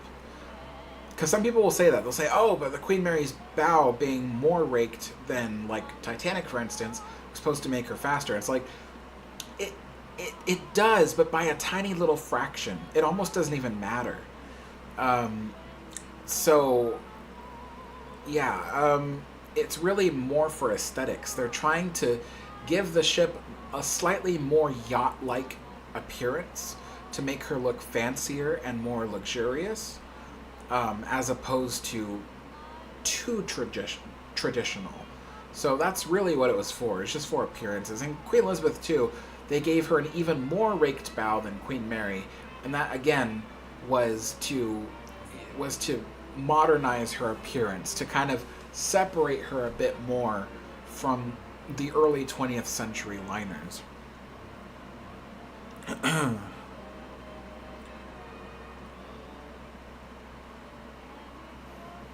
Oh yeah. So Steve reminded me, K4RNA. This question is actually for you. Um, so we were talking about the radio antenna and the telegraph antenna as well on old liners, and there were three different waveforms: long, medium, and short. And we wanted you to kind of explain, like,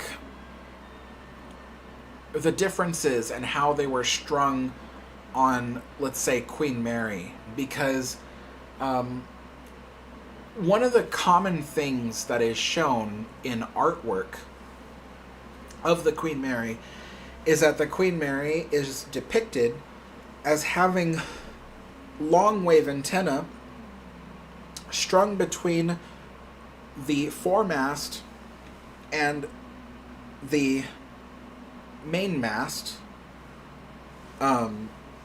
just like Titanic. So when you look at artwork of the Queen Mary, you see that, like on Titanic.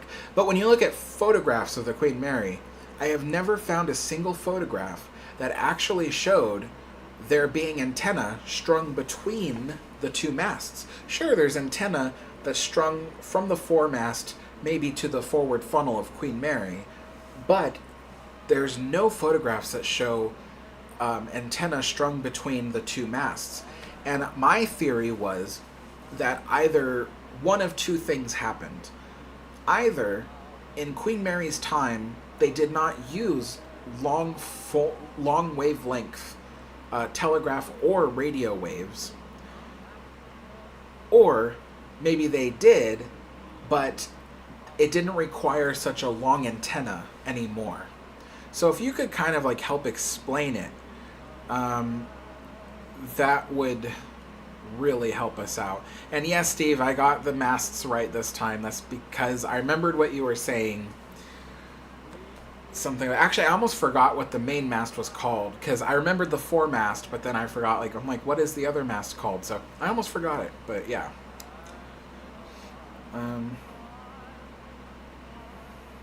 Mark says Titanic didn't have a raked bow, it was straight. Actually, Titanic did have a raked bow. It was just very, very subtle, so it almost was not noticeable. But Titanic did in fact have a raked bow.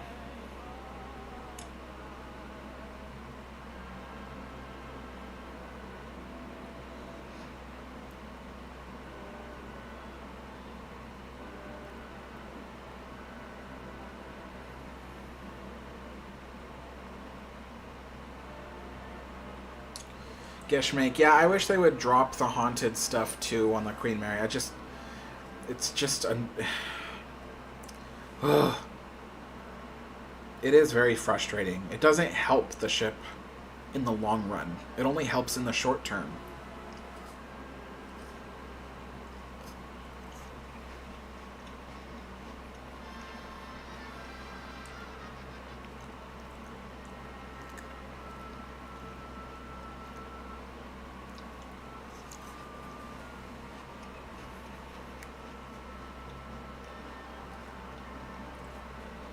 K4RNA says, Alex, the antennas were called a fendipole.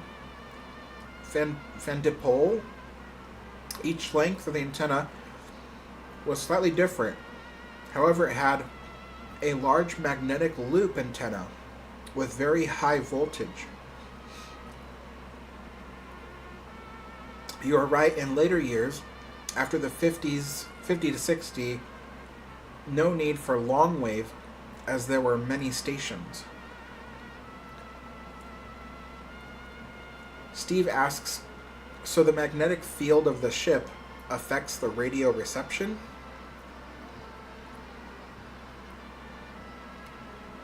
Hmm.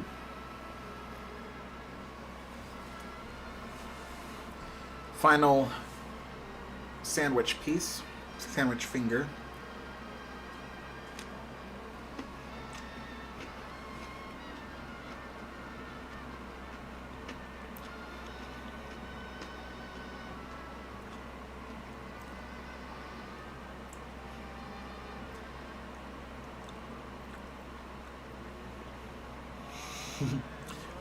Puddin says, Alex, have you ever had a biscuit become soggy and drop into the tea so you had to fish it out with a spoon? Yes. It's happened a lot. While I was eating these McVitie's, many times it's gotten soggy, dropped into the tea. I've had to fish it out. Sometimes a piece dropped into the tea and I didn't even realize it. So like a couple weeks ago, actually, maybe 2 or 3 tea time episodes ago, I was drinking down. I was finishing the tea, and at the very bottom, I didn't know was a little piece of that, and I swallowed it. I mean, I was, okay. I wasn't like choking or anything, but I swallowed it, and I wondered what was that. Like, I was like, I really hope that there wasn't like a bug or something in the tea that I didn't even realize was in there. So I was actually kind of freaked out. I didn't have any idea what that was at the bottom of the tea. And then I really thought about it. I'm like, it's probably a piece of the biscuit because that always happens to me. So you probably noticed, like, as I was eating one of the digestives just now, I ate it very quickly because it breaks apart and it just falls into the tea. So, pretty funny.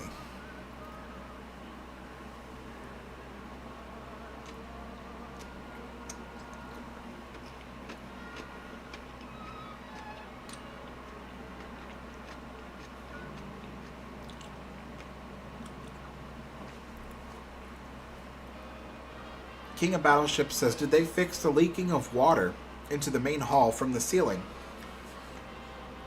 So they did, but they fixed the damage. But I don't think yet they've had the ability to fix the actual source of the leak. And the reason why is because most likely the source of the leak probably stems from one of the areas on Sun Deck. And Sun Deck has to be completely redecked. It needs to have all its teak planks ripped out and replaced and made waterproof again. And so until that happens, it's likely that the source of the leak, and it could be anywhere, as Steve has said before, you could have a leak at the bow of the ship and it will travel all the way to the stern. It's just weird that way. So the whole up the top side of the ship will have to be resealed and redecked everything to prevent leaks in the future. And they intend to. They really do. They intend to. But it is a very expensive project.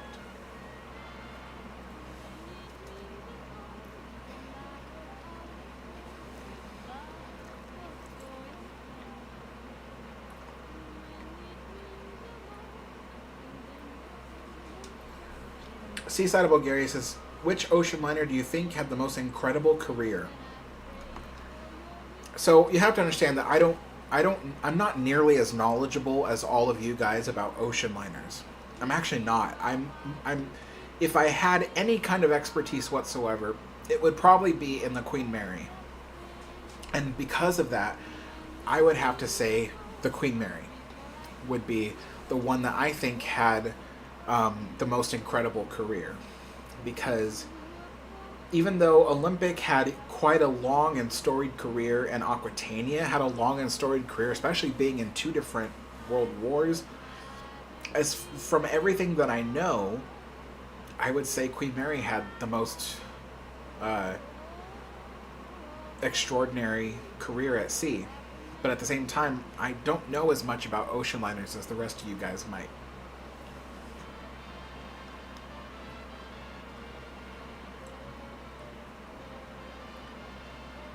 Puddin says malted milks are the absolute worst for tea dipping. You blink and it's gone. That's funny.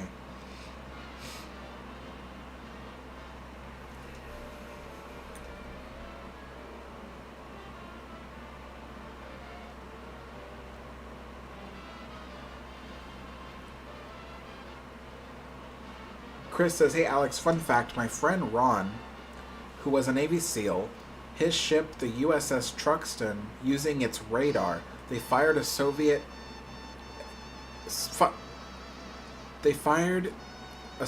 helicopter power grid. They fired on a Soviet helicopter power grid. Interesting.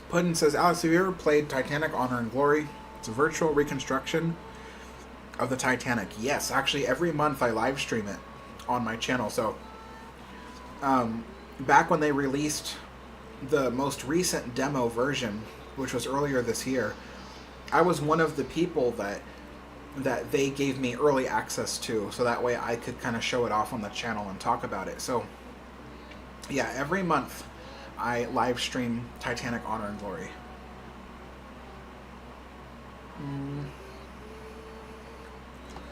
Fox Orange says, Alex, I'd just say menu. Menu? What were we talking about?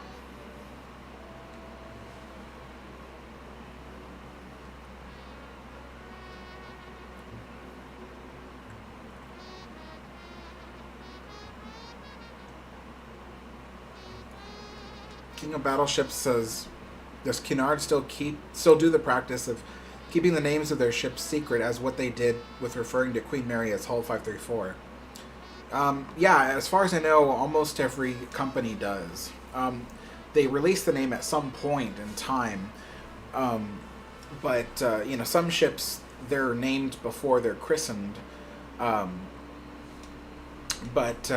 yeah, they, to a certain extent, they do, yeah.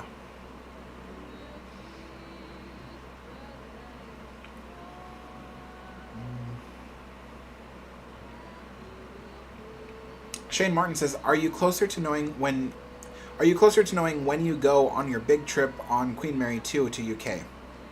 I'm a bit closer because I'm about a quarter of the way saved up. Originally, when we calculated all the plans for the trip, we estimated that I would have to pay $8,000 for the entire month-long trip, and which actually $8,000 for a whole month of being gone overseas is not expensive.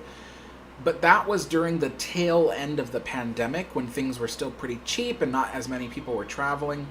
We estimate now, because I redid the estimate. I looked at everything again to see what everything costs right now. And it looks like the trip will be about $1,000 more expensive. So now my goal is $9,000, but I am about a quarter of the way. Yeah. Wait. No, a third. I'm sorry. I'm a little over a third the way there, because now that it's more, I was almost half before, but now that it's 9,000, I'm more than a third the way there.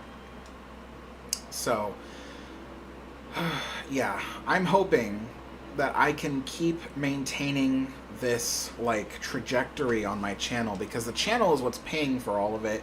Plus I have the nearly $2,000 in donations that I got for that trip. And so the fundraiser is still open for anybody that wants to support the trip. It's entirely about filming stuff to make more content for the channel, but all the filming will take place overseas. But yeah, so I'm thinking that at this rate, it looks like I'll finally have the money by springtime next year. And then hopefully, because I really hope that's it, I can then book everything for a winter trip to the UK. Now, I know some people will be like, Alex, don't come to the UK in winter. Believe me, I understand. But the thing is that one of the biggest things that me and my friend Chris is coming with me because he's paying for himself, but he's been to most of these places. He's been to these countries before, and he's traveled overseas many times. So I've never, so I want him to go with me. So that way, you know, I need someone who's more knowledgeable about being overseas than I am to help me out. But my friend Chris and I, we really want to take a rough crossing aboard the Queen Mary 2. We want to see the ship handle a storm. I say that hoping that nothing bad happens, knock on wood, but yeah, so he really wants to go during the fall/winter-ish to see if we hit a storm. And I found a voyage, since it's 2 voyages, I have to go there and back aboard the Queen Mary 2. So I actually found 2 voyages that kind of fit what we're looking for.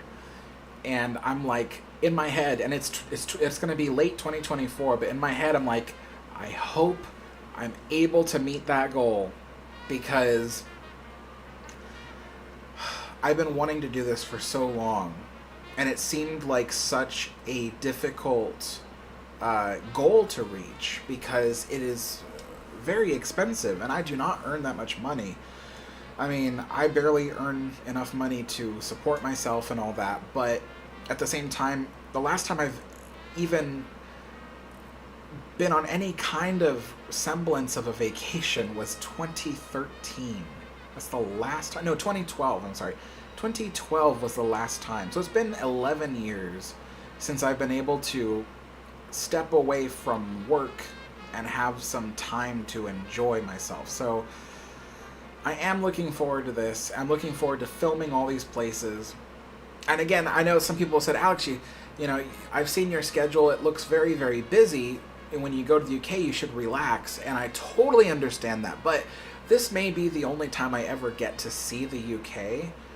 And I also need to be able to make that money back. The amount of money I invest into the trip has to eventually be made back through the video content. So I need to film as much stuff as I possibly can, reasonably fit into the trip, so that way I can make content on my channel that will, you know, repay back the money. So yeah, I am excited. So I'm thinking right now, it looks like the goal is for me to do a late 2024 trip to the UK. And I mean, essentially this time next year, quite literally this time next year. So I'm excited. I hope that I can meet that goal, because I'm tired of waiting. And the other thing too is that Notre Dame opens late 2024 as well. So when we go, they might have the doors to Notre Dame open and I can go and see it. That's something I've wanted to do my whole life. And when I saw it burning down in 2019, you know, my heart broke. I was just like, oh no, I'm never going to see this place now. And, you know, and then when they said that they were restoring it, and now the word is that it'll reopen in late 2024, I'm so excited, because it's been a lifelong goal. So, and hopefully we have time to go down to Mont Saint Michel. Hope I pronounced that right. It's a place somewhere off the coast of the Normandy region. And it's a beautiful rock with a village and castle on top. And I really want to see that place and film that too. Even though it dates back way before the Steam Age, I still want to make a video about it. It'd be so cool. So I hope I get to do that. Let's see. But yeah, if anybody wants to support that, the link is in the description below. You don't have to do it, obviously. It's totally like a non-important thing. I know people have bills to pay for and stuff like that. Part of the reason why it's taken me so long to save up my own money is because I recently went to the hospital for, I mean, I say recently, but now it's been a couple months, but I recently went to the hospital for something that I thought was wrong with me, and it turned out to be nothing. And now I owe like thousands of dollars in hospital bills. But thankfully, that video I put out, Queen Mary's swimming pool, got so many views. It earned me a lot of money, and I've been able to pay back my debts and get myself back into, you know, a good standing, so I can actually like start saving up again to take that trip. So yeah, I am really, really, really excited to go. So yeah. Puddin says, Alex, if you come to the UK, be careful around the coast in winter. We're about to get storm. Ooh, I can't pronounce that. Kieran. Interesting. Okay. Should be interesting if you come this year. Oh, I'm not coming this year. Oh, that's for certain. Because you got to book the Queen Mary 2 almost a year in advance. Because its bookings go out. So, yeah, there's no way I'm going this year. And I don't even have all the money saved up. I've got just over a third of the money saved up for the trip. And I think that will go much faster now that I don't have any debts right now. So, yeah, it's, yeah, I can't go this year. I wish I could, but I can't. The thing I want to do too is, after I go with my friend Chris, and we do that, hopefully, God willing, knock on wood, in late 2024, I want to then save up again so I can go with my dad, because he really wants to go on that trip. But even if he had the money to go, in the US, we don't get very much vacation time. I know in certain places in Europe, you could get up to a month of vacation time. And the thing is that, you know, even if my father had the money to go with me and Chris on the whole trip, he could not take off a month to do that. My job is YouTube, so I'm not tied down by any other kind of schedule. Then again, all I do all day and night is work on videos. But, yeah, so, but my dad, he doesn't have that kind of availability. So I want to take a separate trip with my dad afterwards, hopefully maybe the next year or 2 years after, and then the trip with my dad will be more leisurely. So even though people have been telling me, Alex, slow down when you get to the UK, don't go to all these places you're saying you want to go to, like relax. I'll relax when I go with my dad, because then I can afford to relax, you know. So yeah, that's what I want to do. And then my friend Chris, you know, the same one that's coming with me to the UK trip, he wants me to go to Japan with him. And I told him, I was like, okay, if I ever go to Japan, then my dad has to come with us, because, you know, he's like, even though like I've always wanted to go to the UK, my dad's always wanted to go to Japan. So, and I have like this much interest in going to Japan. So if I go, it's going to be with my dad too. So, yeah. Oh, Steve, see you later.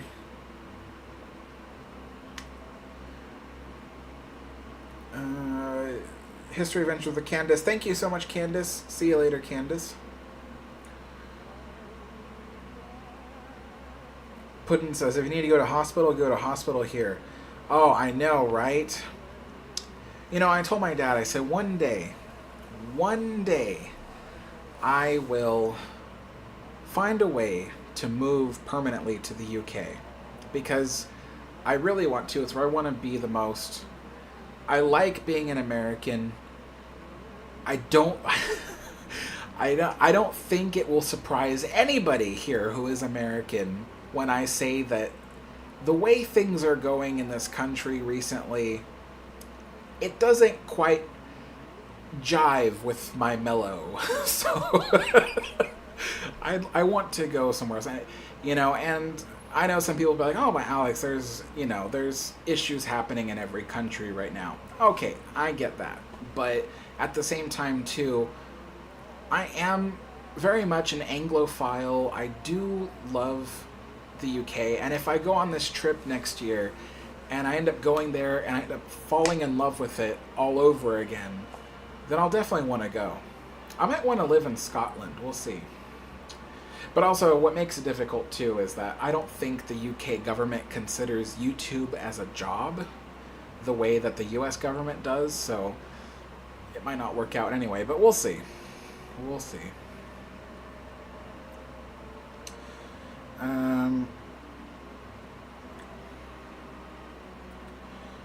Chris Surface says, I wouldn't mind getting an ocean-going kayak so I could go across a North Atlantic. You'd want to go across a North Atlantic on a kayak? Oh my gosh. Well, you're braver than I am because, my goodness, I could not do that. You know, I actually have butterflies in my stomach when I think about going across the Atlantic on the Queen Mary 2. Like I said earlier, I've never been to another country, so I've never had to cross the ocean for any reason. And the ocean is kind of a slight fear of mine. I have, as ridiculous as it sounds, I have this big worry that if I go on the Queen Mary 2, it's going to sink and, and I'm going to die. So I keep telling myself, it's not going to happen. That ship's been on the ocean for 20 years and it's had a nearly perfect safety record. So, to be honest, if I have to go on a ship to cross the Atlantic, the North Atlantic especially, I would rather cross the North Atlantic on an ocean liner than a cruise ship or an airplane. Honestly, I would rather cross the Atlantic on an ocean liner. Because if something happens on a cruise ship, it's more likely to sink, especially during a really massive storm, because they're just not as steady as an ocean liner would be. If something goes wrong on a plane, that thing's going down. There's no surviving that. So, at least if something goes wrong on the Queen Mary 2, you have the most likelihood of surviving it. So, yeah, I would rather cross the Atlantic on the Queen Mary 2 because she's an ocean liner than on a cruise ship or an airplane. So, which is the reason why I'm taking the Queen Mary 2 both directions. Because someone said, oh, you'll save a lot of money if you just take the Queen Mary 2 in one direction. And I told him, I totally agree, but I have a fear of crossing a major ocean on an airplane. Crossing land on an ocean, why does that bother me? I've been on a plane many times and gone from the East Coast to the West Coast. It doesn't bother me. But the idea of being over the ocean on a plane, but you know what it is? When I was a kid, I saw the movie Castaway. And that screwed me up for life. So yeah, that's probably why. See you later, Max.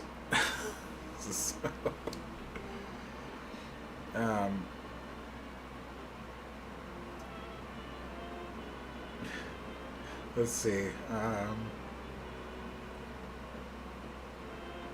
Chris says, yes, the UK considers YouTube as a job. Really? Well, then that's cool, because if I meet the requirements, then I I could qualify for moving over there, which I would really love. Like, I told my dad, I said, if you know, I told my dad that I want to move to the UK. He wants to move to Japan.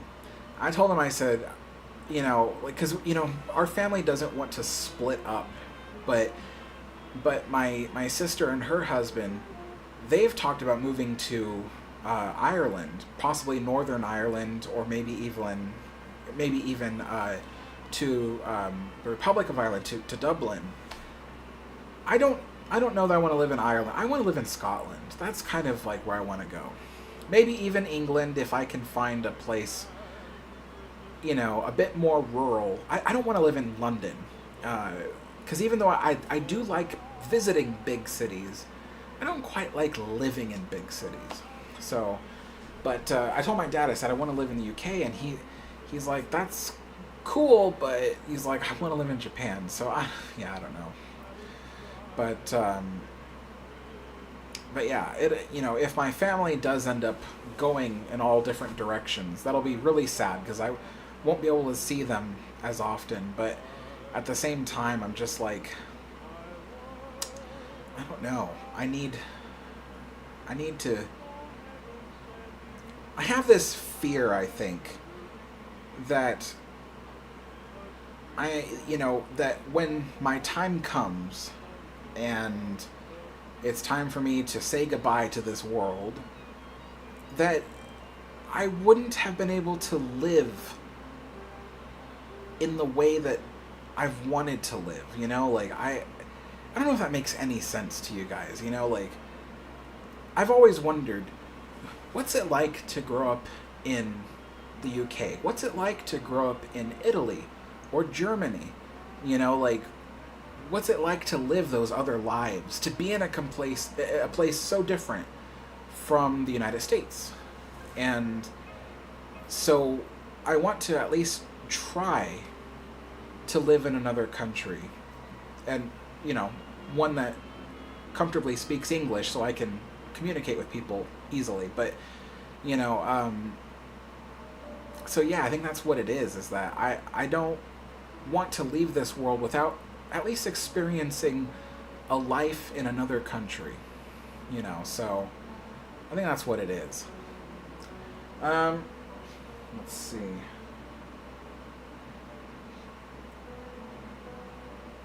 Oh, I see, okay.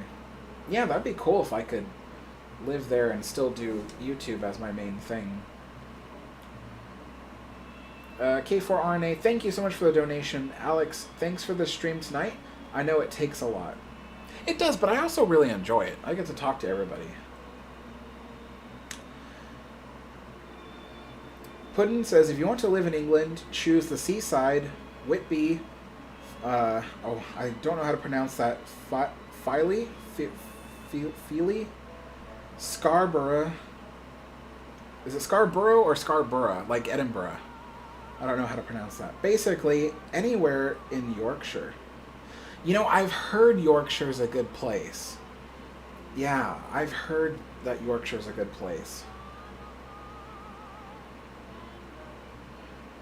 Yeah, I'll definitely look into that. Because, yeah, if I had to choose, it would be either England or Scotland. And it would be somewhere just a little bit away from the big cities. But also not too rural, you know? Like where I live now, I can't tell you where I live, but I live on the outskirts of Portland, Oregon. And Portland is a big city. I don't want to live in Portland, you know, so I made sure I didn't live in the big city itself. But I don't live too far away from the big city because that'd be too rural. So I live like just in between. And I kind of like that, you know?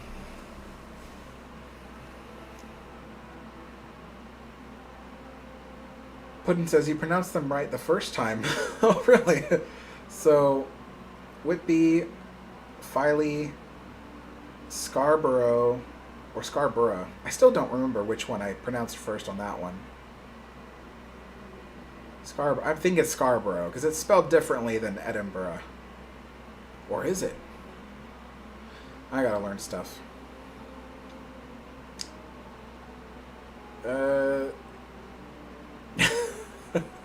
Gishmek says they have excellent pudding in Yorkshire. Yes. Oh, that's another thing I got to do when I go to the UK. Have a real Yorkshire pudding. Never had a real one before. I've had one made by a friend who was definitely not British in any way. So I don't even know if it was like accurate. But yeah, I want to have a good Yorkshire pudding. Pudding says yes. So I think it is Scarborough. Okay. Oh my gosh. Yeah. So cool. But anyway, yeah. I do think I should get going now because I do have to start cooking dinner and stuff and then clean all this up. But yeah, it's been wonderful talking to you guys. I'm going to be working on a video that I've been working on for a while. It's a railroad related video, so for those of you who've been wanting a break from the ocean liner content, it's coming. I don't know when the next tea time stream will be. It could be on Saturday. I'm thinking it might be. We'll see. Oh, Puddin says it's pronounced bruh. Okay, so it is like Edinburgh. So, yeah, Scarborough. Interesting. Okay. Mark says, good night, everyone. Alex, thanks for the stream. Alex, goodbye, says Ron. All right, folks, thank you so much for watching, and I will see you all next time. Bye-bye, everyone.